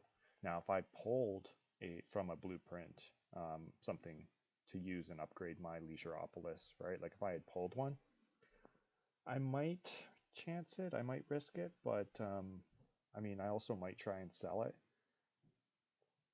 Right? Like I guess it is nice that you can get these up to a higher gold roll, But for me, I don't know if it's really like it's not worth it. Like if I could sell it for $22 US, I'd probably take the crow and I'd be happy with that. Um, but again, it depends on if I had like three or four of them drop for some reason out of blueprints, then yeah, I'm probably gonna try, right? Just to be able to say I have a quality 3 or a quality 4 arcade. Just like I kind of want to get this up to quality 4, just to be able to say, yeah, I have a quality 4 main motors, right? It's the same reason why I did this, right? It's all vanity. The prestige system's your main focus, right? If you're gonna get into the game and you're looking to climb the ladder board or the leaderboard ranks, you want to focus on your prestige. Merging to increase your quality is strictly a vanity project, right? People do this just because they have the extra diamonds, or the extra businesses, or for myself, I'm doing it to have something to create content on, right? Because as of right now, right, a live stream is pretty boring. There's really not much for me to do until I get these attacks back, right? So now that I have my attacks, I'm all ready to go again. I gotta go back, unequip all my tools, back to my weapons, equip all my weapons, and then you can try to find somebody to attack. All right, so we'll try to hit kaboom, kaboom, boom. So we'll see if we can hit him. Hopefully we can get a decent roll and be able to, I mean, it'd be nice if I hit and then got 20, boost those diamonds. But of course I get a miss. Now, this is why typically I like to do the drop down technique, but since it glitched out my game last time I did it, I'm sort of avoiding it. So we'll just send out these attacks on a 50% rather than on a 95, but the odd time you'll get one to hit. So we'll see. I was pretty lucky with 4 out of 5 on my last one hitting, right? That's very uncommon. Chances are my luck's about to run out here and I'm going to miss all 5. But fingers crossed. I mean, got to stay optimistic. 50%, it's the coin flip, right? So it is more unlikely, though, that you're going to miss. That's why, and it's one of the techniques that a lot of people recommend is if you're going to go, oh, there we go. At least we hit him with 1. It was the kingpin. So we'll see how much my kingpin can drop him. That's a 57 reduction on his whole city, and he's at 4.7. So, I mean, he might get cut down to like 2. I don't think, because I missed a lot of the other attacks, that I'm going to bring him down to my level. But you never know. Maybe I'll bring him closer to my range, and that'd be nice. At least then my next set of attacks, I can hopefully hit him. Yeah, unfortunately, nothing quite hit there except for the kingpin, so gives me an extra 40%. That bumps me up to 610. Now, if I had the diamonds, and I don't like buying diamonds in game, I like to save my vouchers. Personally, it's this is sort of like a piggy bank, or with them pausing Crow to voucher purchases right now. I've been trying to help out some people. They'll send me the Crow that they need, and then I'll just purchase a business for whatever value they need the vouchers wise. So if you needed like 50 vouchers, I'd say, okay, list something for, what is, if you need 50 vouchers, you basically need to increase it by 15% as well. So, you'd be looking at like 58, right? So I'd be like, list something for 58, you'll get 50 vouchers out of it, and then send me the 58 crow, right? So that's sort of a workaround that I've been helping out some of the people I know, just to be able to get them, they see a business that they really wanted to buy. Hopefully, though, I mean, I thought it would be by Friday that they would have had the voucher system back up and running. Now, they'll obviously, I hope, have it running. I can't see them doing a full competition mode without voucher purchases, so they'll have it up and running before, before the Great War. But we'll have to see how soon before the Great War. I'm hoping that by mid next week they'll have it back up and running. I did see that they were able to get, people that signed up with the email address. They were provided a already set up wallet through Privy, right? And there was issues with people sending Crow to their Privy wallet that had signed up through emails. So I think that was one of the big reasons why they shut down the voucher purchases until they were able to figure this out. Now you can contact Privy with your email address and get your private key, right? So your private key can be used to import your wallet into something like MetaMask or the on-chain extension. That's sort of the recommended route to go, because now once you get your private key, you have full access and full control of that wallet. Whereas prior, when it was just an email, it wasn't under your full control. So now, as to whether that means you can still sign in with your email address, I don't sign in using email, so I'm not 100% sure, but chances are you would still be able to sign in with your email address, but now you just have full access on a DeFi extension to be able to control that wallet, right? So you'll see the Crow in there. You'll see the NFTs that you own that are associated to the game. So yeah, it's definitely a benefit to own the wallet. That's why I always recommend, if you're going to start playing and you're familiar with Web3, do it with your own DeFi wallet. Even if you create a new wallet just specifically for the game, it's just nice to have control of your own wallet.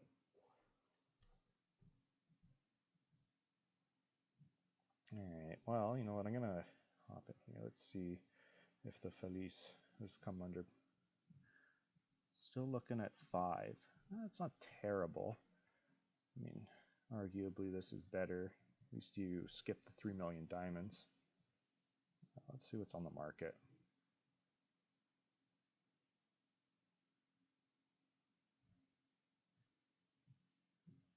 Yeah, so they've got a couple already listed here. For the price, like, why would, I mean, sure, okay, it's got a couple prestige to it, but it's not worth that much. Especially when you got this one here that's, twice the amount of prestige for one extra Crow. Like, if you're gonna run a Felis, grab one of these. But I would be looking for something like this, the 2-star, because I'm at a quality 3 right now for my Felice, so I need to try to get it to quality 5. I don't see any other higher qualities. Quality 3, yeah, it's not worth 60. Like, that's not going to sell. Personally, I don't think that's going to sell. It's been on for 11 hours, so it's technically been up for 35 hours, 36 almost. So it passed the auctions. Nobody bidded on it, so it moved over to the market where it's an instant purchase. But at 60 Crow, right? Like you could literally just come here and purchase these two. There's 20 Crow and merge them. It's going to cost you 6 million diamonds, and it's still a gamble. But if you fail it, you can always buy this one. Now you're at half the cost, and you've got 3 different businesses. So when they priced it at 60 Crow, I don't know if they were thinking it's more rare, but it's technically only, what, 4 businesses, right? Because it takes 2 quality 1s to get to a quality 2. So then you need 2 sets of quality 1s to get to quality 2 each, to merge then to get to quality 3, right? So it's technically only 4 businesses merging together to create that one Q3. And it cost 3 million diamonds for the first merge on each of them, right? So that's 6 million diamonds plus another 6 million for your Q2 merge with your Q2. And that's assuming you get them all rolled correctly and don't end up burning a business, which, for those lower quality merges is likely, a success. It's once you get closer to, like, the ones that are like 60% chance, which I think is like your Q6 to Q7. Those are a lot scarier, because yeah, it's getting into that coin flip, and you saw how well I rolled that coin flip in the last round of attacks, right? I missed 4 of the 5, so yeah, it's nerve-wracking and it's expensive to merge, and I do not recommend it for players that are starting out. Keep your businesses, and even if they're not doing anything, just keep them in your inventory in preparation to meet the next prestige requirement. And I guess speaking of prestige requirements, so one thing I do want to talk about here is your level parameters for your prestige. All right, so this chart here in the playbook can be found under your prestige level parameters. This is telling you the minimum requirements that you need to hit to be able to prestige, right? So when you see something like this, right, to get to upgrade to prestige 50, right, this is telling you you need 24 businesses that are at prestige 49, right? And then you can get to prestige 50, right? And you also need to be at avatar level 51, right? So those two requirements are necessary to be able to get to prestige 50. Now, if you're already at avatar level 70 or avatar level 80, then you've already cleared this, right? So you won't see a red mark basically saying, hey, you need to meet this prestige requirement to move on to the next prestige. So I'll show you, for example, on my land, right? So these are both ready to go up to the next prestige. So if you hover over the bubble here, it's telling me I need to be player level 106, right, to get to the next prestige. And I also need to have 68 businesses that are prestige 189, right? So because that red one, or because I have the business requirements red, basically what it's saying is that all of these businesses, including all my commons, right, all of these, which you can see are still at 188, all the way up to, I believe, this land, right? So I've got two here, or sorry, three here in this corner that are also helping meet my prestige requirements.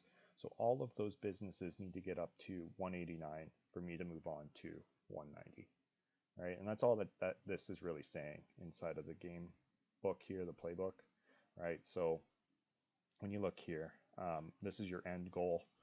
Now, they had reduced requirements down to 100 just because for a while there really wasn't an easy way to get up to a higher prestige level, avatar level, right? So you can see up here, they've avatar requirements have been temporarily reduced to 100 for prestige level 152 plus. That's because the additional mansion rooms are still locked. So once those extra rooms in the mansion are unlocked, they're probably going to return to a different avatar level requirement rather than the reduction here. But regardless, at the end game, right, before you move on to Division 1, you need to have 95 businesses. And those 95 businesses need to be up to Prestige 289, and then you're able to pay 500 million diamonds, right, to be able to move up to the next. There are bonuses, right, for moving on to Division 1. So you can see there's a few things like at Division 1 Prestige 100, you can get an extra daily attack, an extra free booster at 200. So yeah, there's a few things here that are nice. I don't know exactly if this is going to add, so then when you move on to the next division, this is still staying, and then you go through this again and get all these bonuses again. So then you can technically be +2 when you're in Division 2 and +2 here. That might be nice, but I think they need to beef up this diamond income.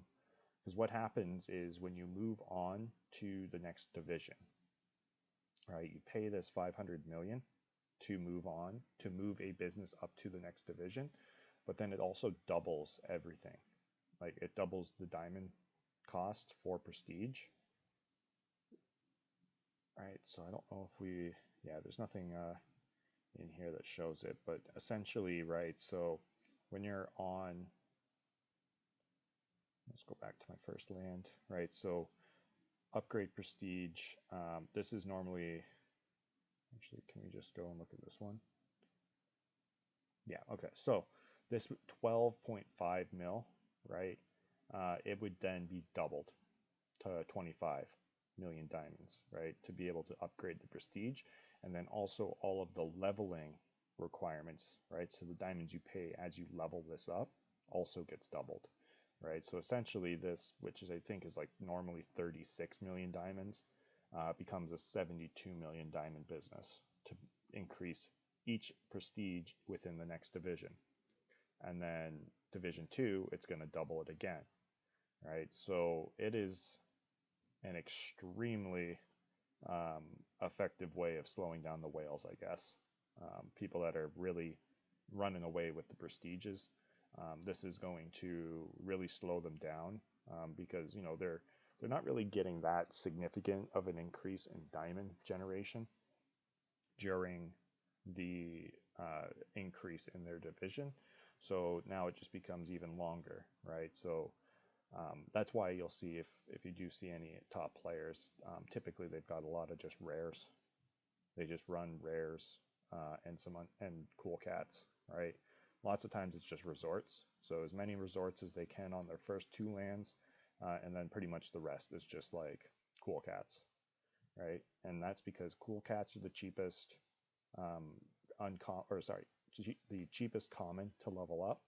I think it's 2.25 million diamonds. So they're pretty cheap when it comes to leveling up and prestiging. And so are the resorts. The resorts are like 2.87 million diamonds or something like that per prestige. So they're also a very cheap business, and they don't drop off significantly until later on in the higher prestiges. And that's when a epic or a legendary business becomes very advantageous to run, right? Because they will also bring up your gold generation to be able to make sure that you're not starved for gold. Usually you're going to be starved for diamonds.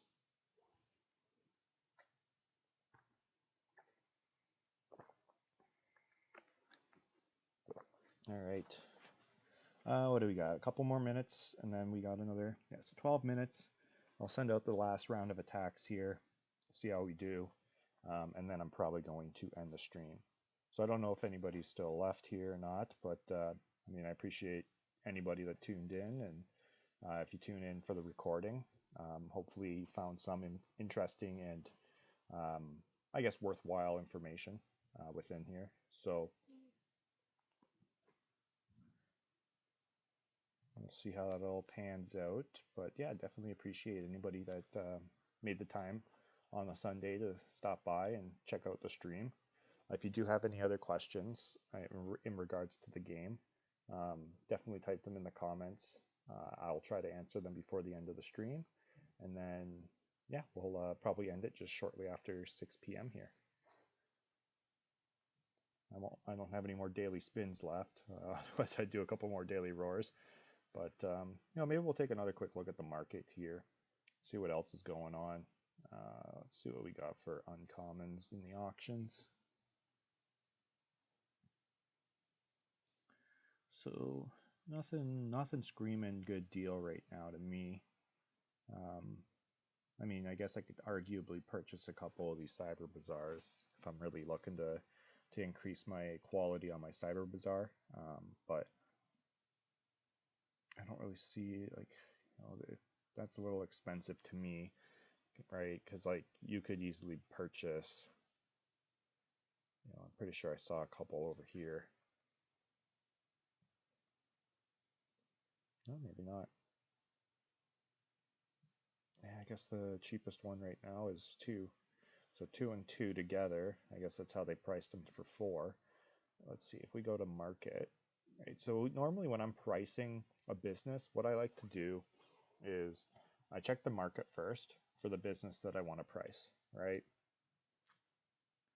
So you can see the cyber bazaars, the ones that are making it to market are the ones that are listed pretty close to 2 Crow, right? So these ones aren't being purchased at auction, so they're making it to the market for an instant purchase.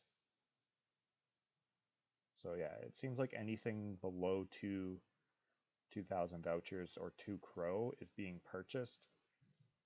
So I guess technically then these aren't terrible purchases if you wanted to pick these up, right?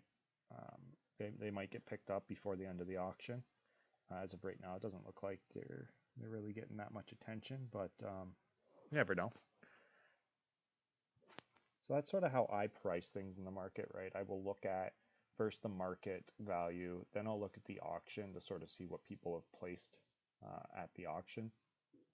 All right, so like for example, say I wanted to sell my main motors for some reason, right?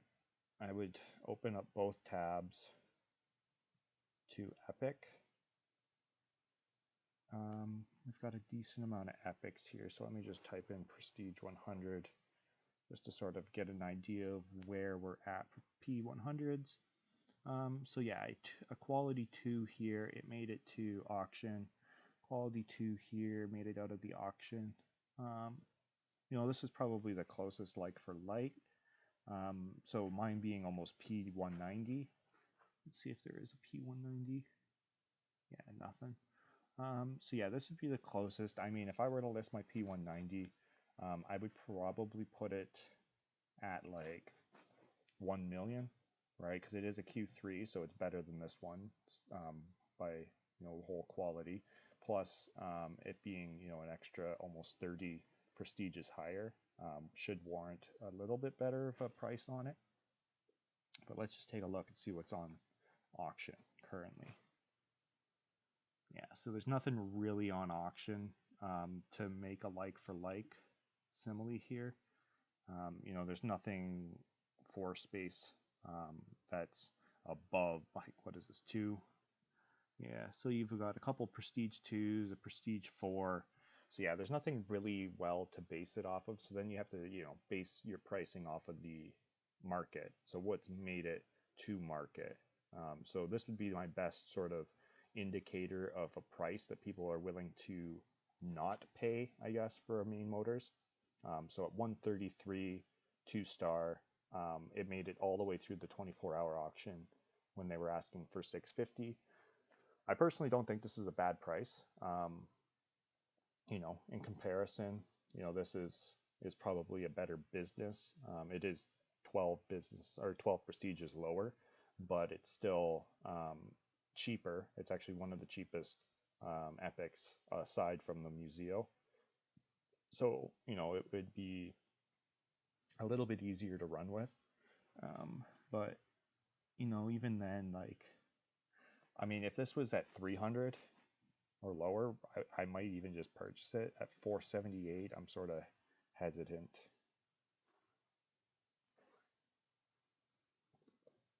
Oh, thank you, Midnight Mist, for stopping by. Sorry I butchered your name.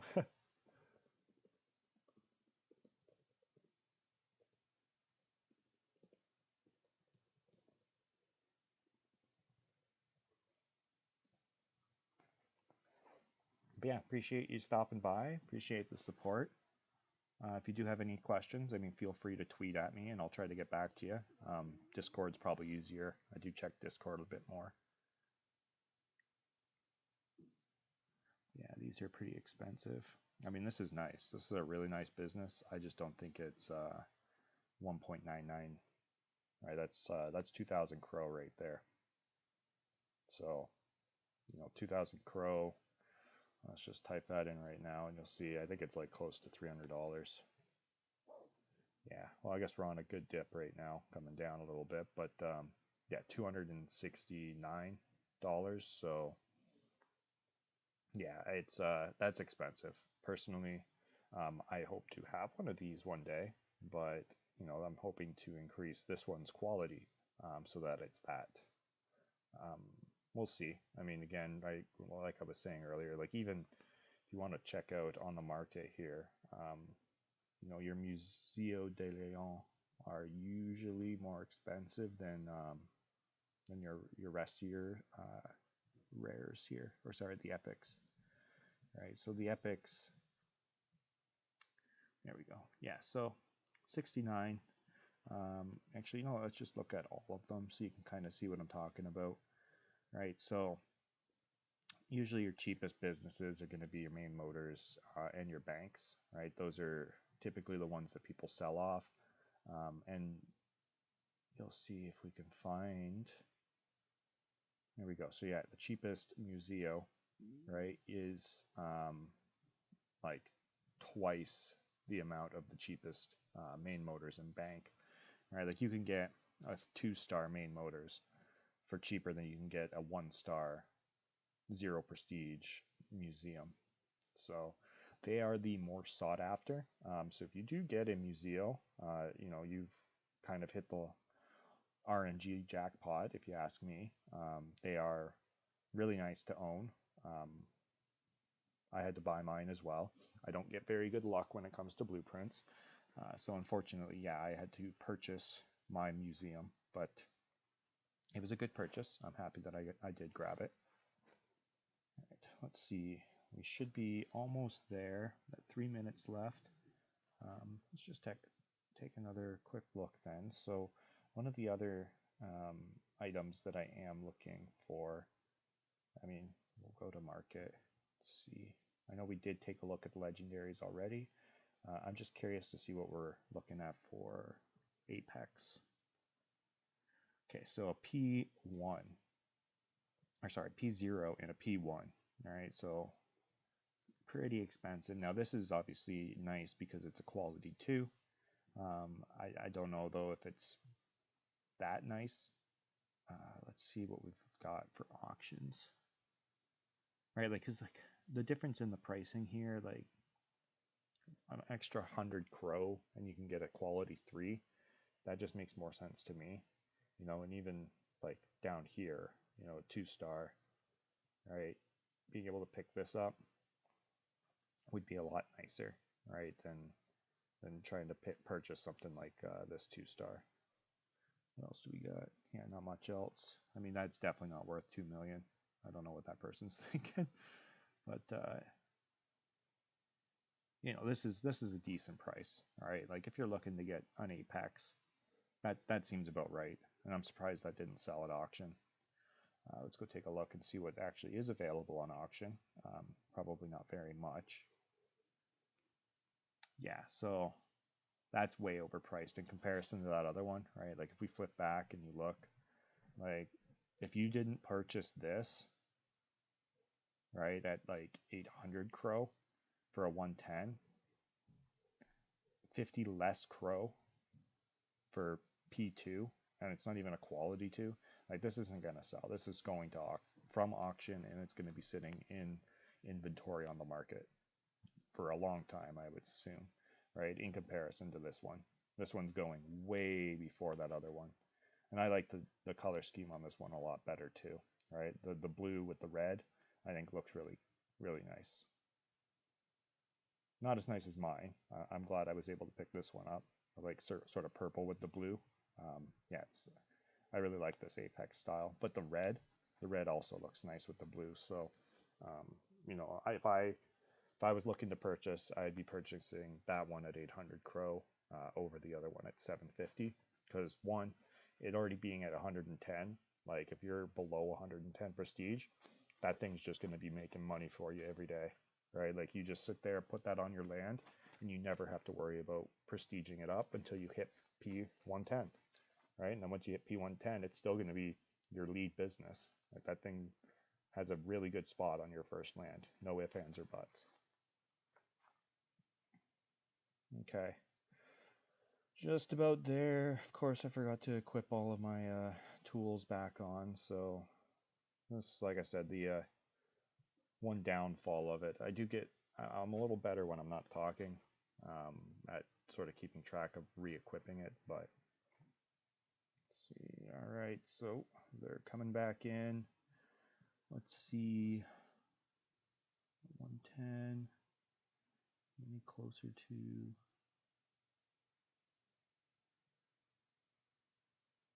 Ooh, okay, so let me see. I got a take one of my businesses off here, I think.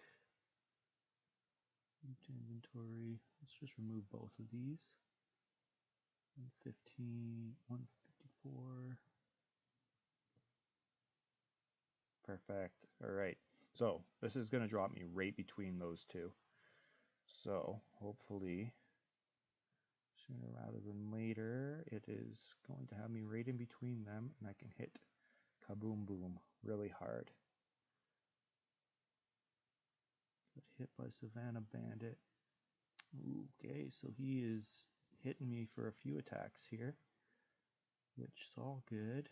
I mean, I hit him quite a bit, so okay, that should put me. Hopefully, it's refreshed. Yep, it has refreshed.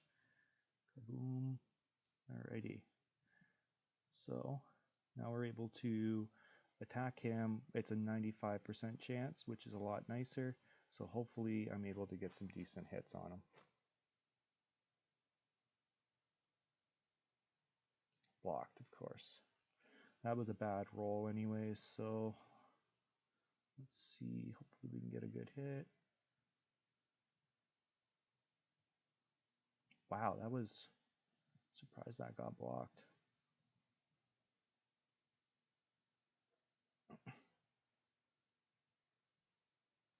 There we go. At least I hit him with one. And we will hit him with this as well, just to finish it off the attack rounds.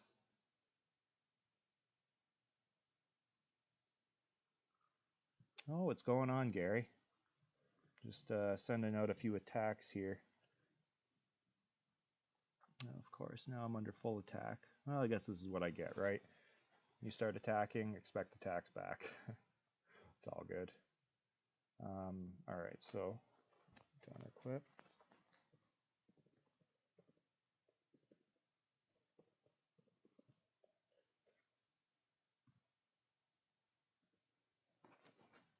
And then I am going to clip all.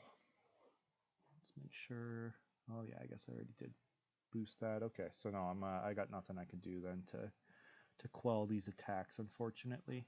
Let's see though. We made an unsuccessful. He hit me with aerial bombardment, of course. All right.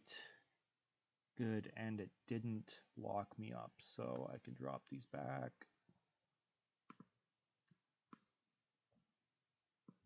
Drop them back on. Boost me back up, hopefully out of their range a bit, but we'll see. I mean, now I'm under decent attack from all of them, so oh, he must have done the drop down as well, so that's how he ended up where he was. So he dropped down to do some attacking and hit me. It's all good. Small part of the game, right?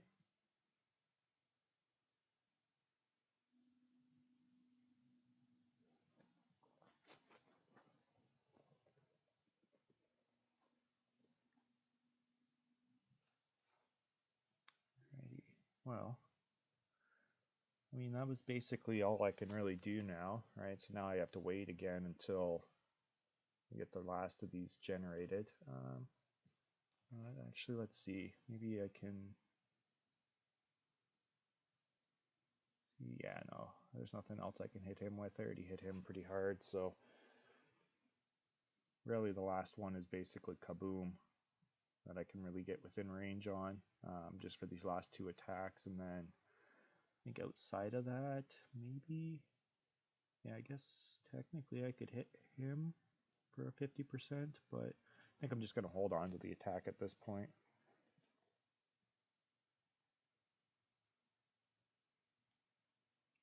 All right. Well, Gary, I'm glad you made it. Unfortunately, we're right at the end of the stream. I'm probably going to hop off pretty soon. It's kind of hard to keep up content and keep it sort of entertaining when there's really, a 25 to 30 minute wait until I can send out the next round of attacks. But no, I'm glad you're able to stop by. I'm glad for everybody that did stop by. So I appreciate you guys taking the time and checking out the stream. Hopefully next time I'm able to provide a little bit more engaging content, and have a little bit more, I guess, foresight on it, I'll try to plan it a little bit better, give people a couple days notice rather than just a couple of hours. And we'll try to do a better Q&A coming up soon, for any of the new players that are just getting into it, in preparation for the Great War. Doesn't matter if you're Void or if you're Legion. Everybody's welcome to come in and ask questions and try to learn about the game. I'm more than happy to try and bridge the gap between what's being told to people in the playbook, as well as what's going on with everything else within the actual game tutorial, because it is a very basic tutorial. They don't really walk you through too much. It's just sort of like, hey, here's a blueprint. Hey, drop some furniture. Okay, that's about it. Now have fun.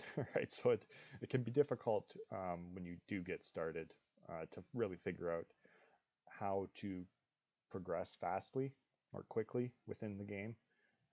But really the basic of it is it's a race to the next prestige. So the leaner your system and the city is on diamond requirements, the better. So that's sort of the last little bit of advice, or I guess piece of information I want to stress is that, yeah, just also try to have fun, build the city that you like, but don't stress too much about all your actual businesses being too much of a sink, right?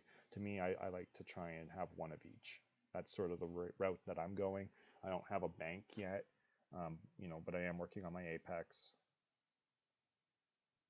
Oh, thank you, Gary. I'm glad you like my city. It's a work in progress. I mean, I'm not quite into the Division 1 yet, but it's something that I'm happy with.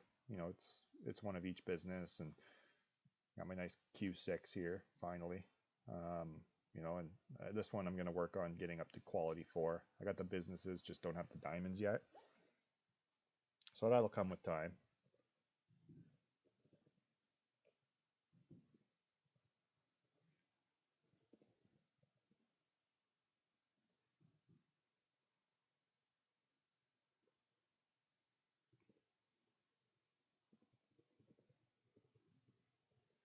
Not too sure how real time the chat is for myself. I'm pretty sure I don't have any lag on it. So, but yeah, it seems like maybe the stream was lagging a little bit. So I'm not too sure. Maybe you guys are seeing about 10, 15 seconds after what I'm saying. But yeah, ultimately, what I'm trying to do is have a city with one of each business. I don't want to have a city that's just all the same business, right? Like it looks nicer, I think. Sure, I don't have matching colors. I got a couple pinks and this purple one with the purple up here. I try to like for like and whatnot and keep them sort of in the same realm, but ultimately, I'm trying to keep my gold generators, the ones that are really bringing gold to the city, so that I'm not starving for gold. They sit on my first land, and then work in progress, my Apex, so it's on my second land. Once it's up to prestige, it's moving to my primary land, and then the rest here are, my rares and 2 space common here. Um, Slowly working on this. Goal is to also get it up to quality 6, maybe even quality 7. We'll see. I do have a bunch of Pantheras that I've been purchasing. Anytime they're up for 1,000 voucher, I try to grab it. Just because that's going to be maybe another stream that I can do, or yeah, we'll see. Trying to figure out a little bit of content that's really lacking at this point, because it's not the easiest thing to find content to stream for Main City.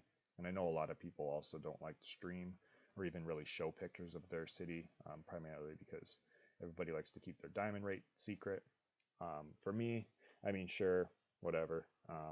Everybody knows how much diamonds I can generate. Puts me at a little bit of a disadvantage, when showing all my weapons and tools and everything that I have, my setup. It's basically telling people my strategy, but I find that I would rather be somebody that's trying to help new community members get a grasp of the game. So, while it puts me at a slight disadvantage, I don't think it's significant enough that it should deter me from helping out new community members.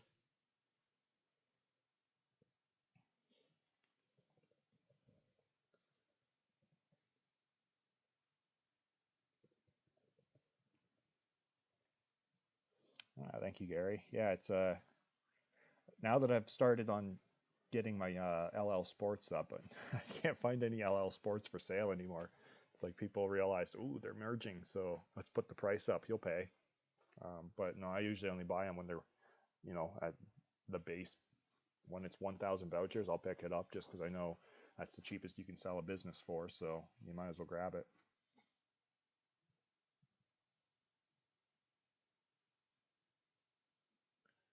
Right on. And other than that, I don't know if anybody has any questions in regards to gameplay, strategy. Um, you know, I'll probably try to make a specific video just for, a buy list. I believe, right, who was asking that? I think it was G maybe. Oh, E2 Gallup was asking how to reach the top 200 on a $200 budget. Um, I mean, that's a tough one. $200 budget isn't isn't I don't think enough to get you into the top 200. Unfortunately, this game is very heavy on the play and pay to win. It's not, there is strategy. You need to have good strategy too to be able to perform well. But ultimately, when it comes down to it, if you don't own NFT lands, you're putting yourself at a significant disadvantage, typically because an arid isn't going to have the room on the space or any spaces that are away from obstacles, right? So you'll always be under the Savannah Bandit attack once you get hit. Now, it also plays to your advantage, though, because anytime you do hit somebody with Savannah Bandit, you're also going to have every business boosted by that. But, only having 10 spaces on an arid is a significant limiter, right? The reason why I'm running with the Molten Cavern is because I can have 18 of the 20 spaces used as places to place my businesses, right?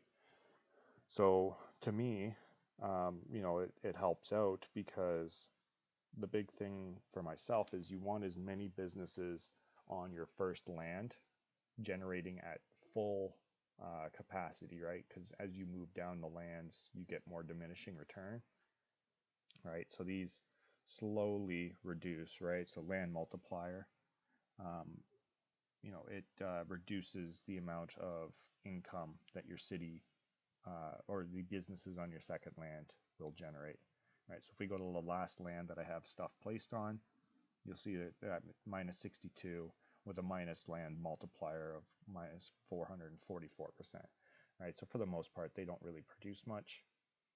If I were to go and let's say, for example,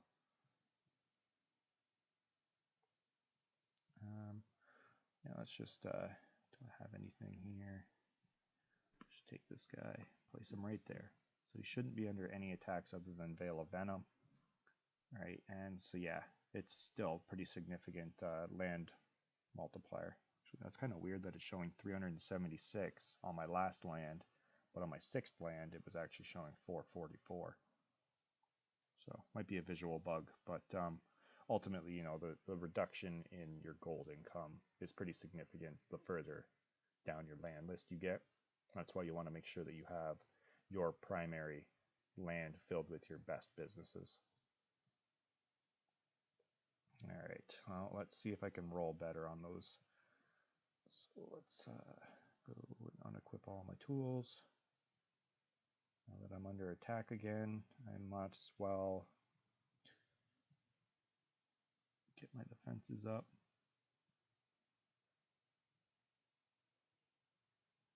That up, and this isn't under attack yet, but I might as well just get one going, just in case.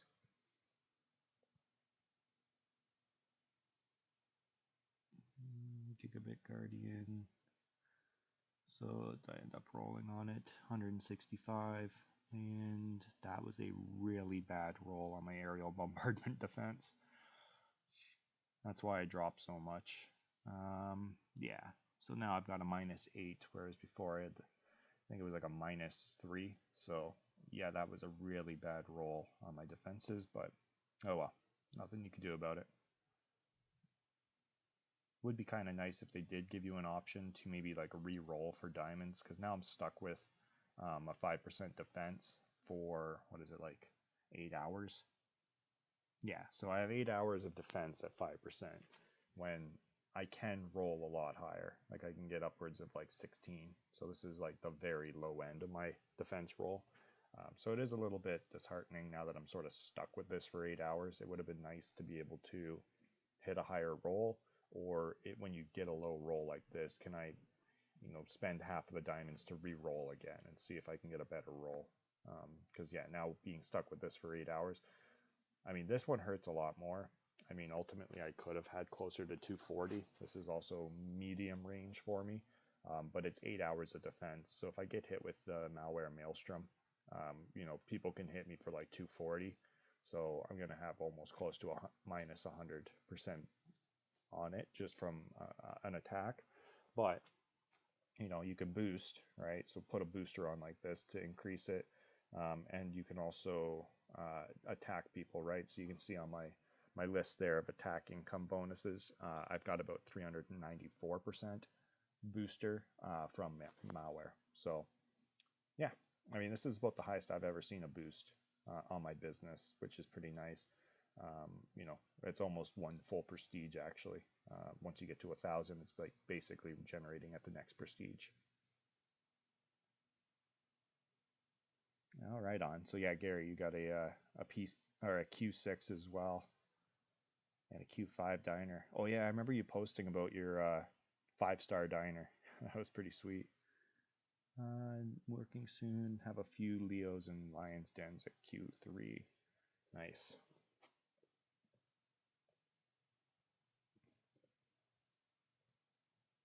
Yeah, I haven't done any rares other than my Fearless.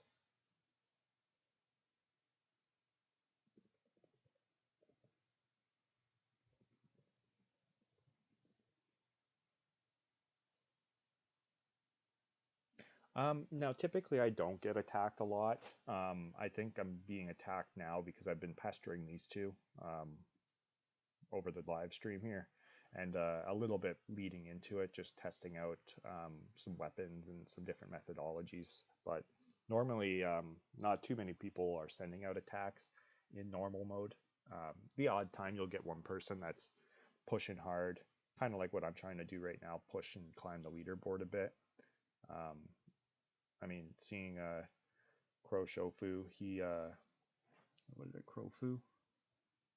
Where is he? Crow Shoof. So Crow Shoof here, I saw him in, he actually just got the, Lion in the Limelight recently. So, trying to catch up to him again. He was around my area for a while, but with my project of this Apex, I've already brought it up from, I think it was P80 P79, something like that when I bought it. So I've brought it up a little bit. It's expensive though.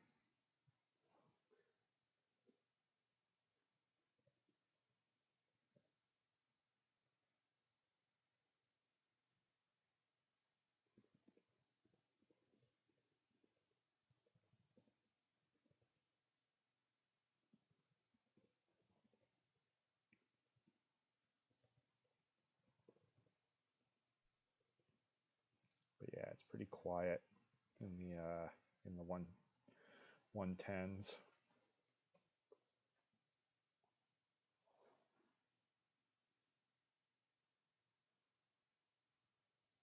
All right. Well, let's see. We got 10 more minutes, so maybe I'll do one more cycle of attacks here. See who else I can hit. Um, Let me see.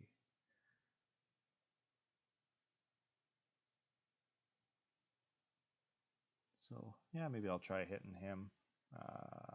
Unfortunately, he's under attack. So let's see. Okay, I could potentially hit him. Let's see. He is 9 ranks away, so yeah, I could. I'll wait and see 9 minutes from now, and I'll try to send out some attacks on him, and then I'm probably going to end the live stream. It's been a little almost, oh, coming up on 2.5 hours. So yeah, no, it's not too bad. It's usually people aren't attacking. There's the odd time you'll see somebody. Like I remember for a while, Zypher, he's up near me still, not too far ahead, but I know he was. I saw him when attacks first came out. He climbed hard. He'd be attacking me, dropping down all the time, hitting me with aerial bombardment and whatnot. Um, so yeah, I don't know. Can I hit him? Think it'd be worth it. Yeah, it's a 20% chance, so not really worth attacking. But like if you go and you look through, like for the most part, nobody's under attack here, right? Like Everett isn't attacking any of those guys. Let's see, 88.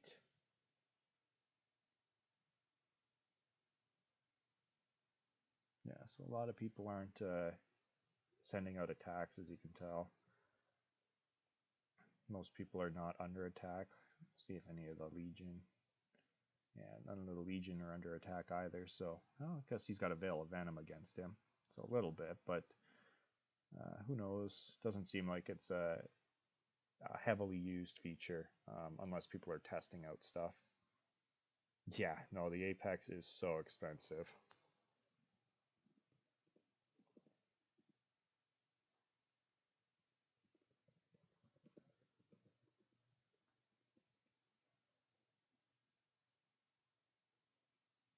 Yeah, well, who knows? I mean, we'll see what ends up happening, but that's sort of why I want to have one of each business leveled up is just to be able to have one for each for in within my city, right? Just to have one of each, but I still need a bank. The bank is going to be another major project, and I would like to get it incorporated into my city before I get to 289. Because then ultimately, right, like I would have, I guess, what would it be? So we've got these three, right? So three uncommons, four for the extra Panthera, and then five for motors, Museo six, bank would be seven, arcade and apex. So really, there's like nine. Um, I almost want to call them inconvenient businesses that I want to carry forward that are super diamond heavy, right? Like this helps, with base income, but it is really just a diamond sink at this point. It's not producing gold worthy of being on my first land. All right, that's where these two were producing for me. But for the most part, like this is diamond heavy. You could easily drop this, and I would be prestiging a little bit faster. I mean, I don't need this. I could drop that. I could arguably drop both of these as well and just run with my museum. And I've got a decent amount of resorts that could make up for that too, so I could bring them in. But ultimately, I could be just running with a museo, maybe put it up to Q2, and I'd be pretty fine for gold wise. But I mean, I've already put the time and energy into keeping these up with me, so that's why I like to use them. Plus, it is a little bit more aesthetically appealing to my eye to have more than just a bunch of cool cats and resorts. So that's why I like to run them. I do have, we can go and check it out actually. Just gotta unlock these spaces, so I'll drop my. So I do have a bank. I just haven't started leveling it up because I'm hoping that later on, I think it's this one. It's the one I like for the aesthetic. Hopefully later on I'm able to um, find one. I kind of wish I could merge and choose the aesthetic that gets kept, because once you have a higher prestige business and you merge, it's going to take over the aesthetics. Yeah, scary. You definitely should.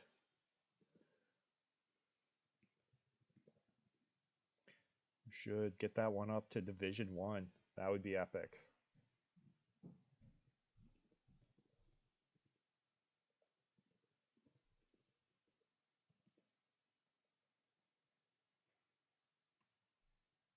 All right. So as soon as you have a higher prestige business that you're going to merge with, the lower prestige is the one that gets burnt, and the higher prestige is the one that you keep aesthetically. All right, so I wish you could choose which design you wanted to keep. I would probably keep this one. I like its design. I mean, it's pretty basic, but like if we went and let's check out and see what we got for banks. I don't think, yeah, we already. I don't think anything's been updated here. I don't believe there was any good banks. Yeah, no, it was just this museum. So yeah, in the actual market, and I think the last one was like what, 600 or something, 700. I'd be looking to at least purchase over P50. That way, it's less work for myself. But 300. I mean, that's not a bad deal for a P4, or sorry, Q4. But I kind of wish it was a little bit higher prestige, right? But I mean, the difference between these is kind of like, God, it's a commitment. It is the cheapest for space to level up, though. So it's sort of that's sort of why I've left it for last as well. Is just because I'm trying to get the really expensive ones caught up, and then this one will be just sort of that final project before I move on to Division 1. Yeah, no, I was mentioning that earlier. It's like because it doubles the cost, right? So 73 million diamonds per prestige is a ridiculous amount. Like it's bad enough it's at 36. So just for the common or for non-division, but it is what it is. I mean, I'm playing the long game, right? I'm here to design a more aesthetically appealing business layout. Really, my long game here is that I hope when they introduce business combos, that maybe business combos will also introduce a factor of increasing the amount of diamonds your city generates. So that could be a cool way to reward people that are using a lot higher diamond requirement setup. But again, that's all just speculation. I don't know what the plan of the devs are. But yeah. Is there any point in increasing quality of the business once you reach Division 1? I would say, I mean, and again, it comes down to just really, do you have the businesses to burn? Because if you're buying businesses off the market at a premium just to merge, I would say there isn't really much of an advantage, right? The whole name of the game here is get to the next prestige, because here, I'll bring it up in the in-game parameters. All right, so let me see, workshop parameter. Right, so you need to think of like increasing the quality versus increasing the prestige. So increasing the prestige is basically a 1,000 multiplier, right? So, you would need a quality 10 rare business to basically effectively be the same as increasing the prestige. But the cost of doing this is ridiculous, right? So if you do have a Q10, it's like theoretically being a prestige ahead of everybody, right? But you would better off spend those diamonds prestiging your city, right? That would be my sort of 2 cents on it, right? Prestiging is your primary goal. Merging is a vanity project. It helps a little bit, like Gary's saying there. It helps give you more earnings, right? So it does increase your income a little bit by making it so your top end roll is better. But if you're gonna sit there and merge a bunch of businesses, hoping that it's gonna do more for your city than just getting to the next prestige, really the main focus is just get to the next prestige. Save merging is sort of a vanity project. If you're interested in doing some merges to have a higher quality business, just to say you have a higher quality business, then by all means go for it. But it's expensive. Let me see here. Does it? Yeah. So basically, like once you hit Q5, right, to get to Q6, it's going to cost you 48 million diamonds. Yes, yeah, exactly. Your main bottleneck is diamonds in Division 1. I mean, your main bottleneck in the game should be diamonds, right? Unless you're like a super lean city where it's just cool cats and resorts, then maybe you would be generating more diamonds than what's required. Um, but you know that I don't know too many people that are really at that point where it's like I'm producing so many diamonds and I'm not really concerned about it. For me, right? That's I'm stuck right now waiting on diamonds. That's sort of my next goal is like, you know, I need to generate more diamonds to even consider like I'm gonna need. Pretty much, what is it?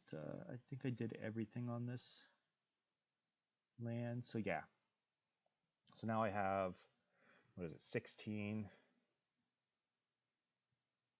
32, 48, 51. So I have 51 at, and I need about 100 and probably 10 million right now.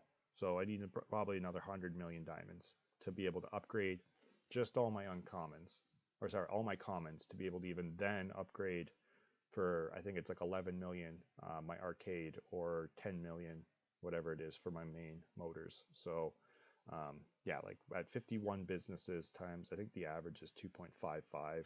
So yeah, I need 130 million diamonds to do all of my or all of my commons, right? Minus the couple that I've already done on this land, right? Then plus all of the diamond cost here, right, is probably another 30 million diamonds. And then on my mainland, just to prestige my mainland, is probably about 60 million diamonds, right? So the costs are pretty significant. It's close to about 200 million diamonds per prestige for myself right now. So right at this point, you know, I only have 11 million diamonds. I'm waiting on diamonds to generate. All right, so let me just unequip all my tools again. Go and put my weapons on. We'll do a Hail Mary. We'll see if we can hit the one. Oops.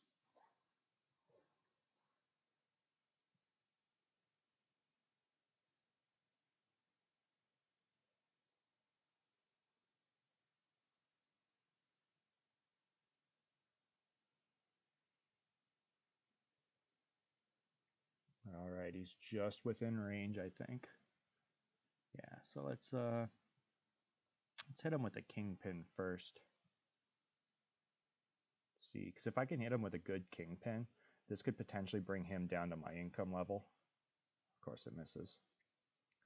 So let's hit him with Savannah Bandit. So the last one I'll do is if I can get him closer to my range, if I can get him right next to me, which I doubt would ever happen, then I would be a 95% chance for that. But right now he's 10 away, which is the max for the 50%. So you know we're just flipping a coin at this point. Ooh, there we go. That's a really good hit. That's actually close to my top end. It's 270 is my top end. So all right, and then let's just rain hellfire down on him. See if this happens.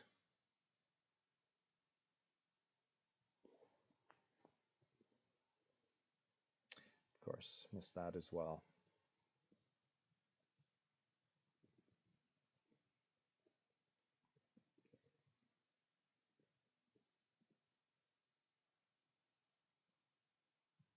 Okay, well, now let's see, maybe I can hit somebody with Veil of Venom. Yeah, there we go. We'll just, oh, I guess all his attacks wore out, so I could have hit him. Oh well, doesn't matter. He's still being 8 ranks away. 10 is the max, and basically anybody that's outside of the 1 range from you is 50% up to 10. So it really doesn't matter. You can attack anybody within 10, and it's a coin flip. There we go. Little luck on those coin flips today.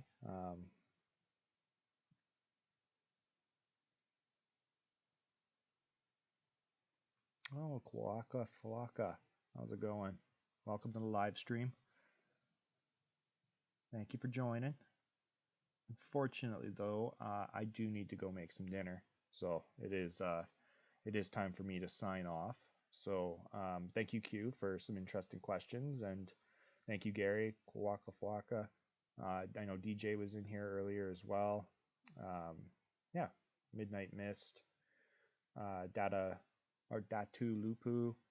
Who else was in here? Ash2Ka. Thank you for showing up. E2 Gallop as well. Appreciate the support. And Rob Loco, Mr. Loco, it's good to see you. Blazius, Road Dog, thank you guys for showing up. And D Kimbo hopped in early too. I don't know if you guys are still here or not, but appreciate everybody for tuning in. And yeah, well, maybe I'll do another live stream next week as we lead into the Great War. Maybe I'll try to give a little bit more heads up. That way people can join it and maybe preemptively come with some questions that they want me to try and explain. I'm not an expert in the game by any means, but I'm here to try and I guess help interpret, if anything, the playbook, because it is quite the extensive document, and there is a lot of information, and it's definitely a difficult read. The information can be kind of hidden, but one of my main suggestions is this: the in-game parameters. This basically has everything you need to know about whether it's the tactical gear parameters, backpacks, partner program or like partner NFTs, the achievement systems. We've got the workshop parameters. There's currency, the avatar levels, prestige level requirements. So I know there were some questions around these. So yeah, it's yeah, lots of information, but this is your best page. Bookmark it. Keep up to date on it. And if you have any questions, this is definitely the first place to go. And then, if you need more clarification, you can try to reach out to me on X or Discord. So, right on. Anyways, I'll just wrap it up there. We had a few successful attacks. We got a couple hits in here. They're not using any defense. So, this one's a really nice booster. That's almost like putting a gold booster on my main business.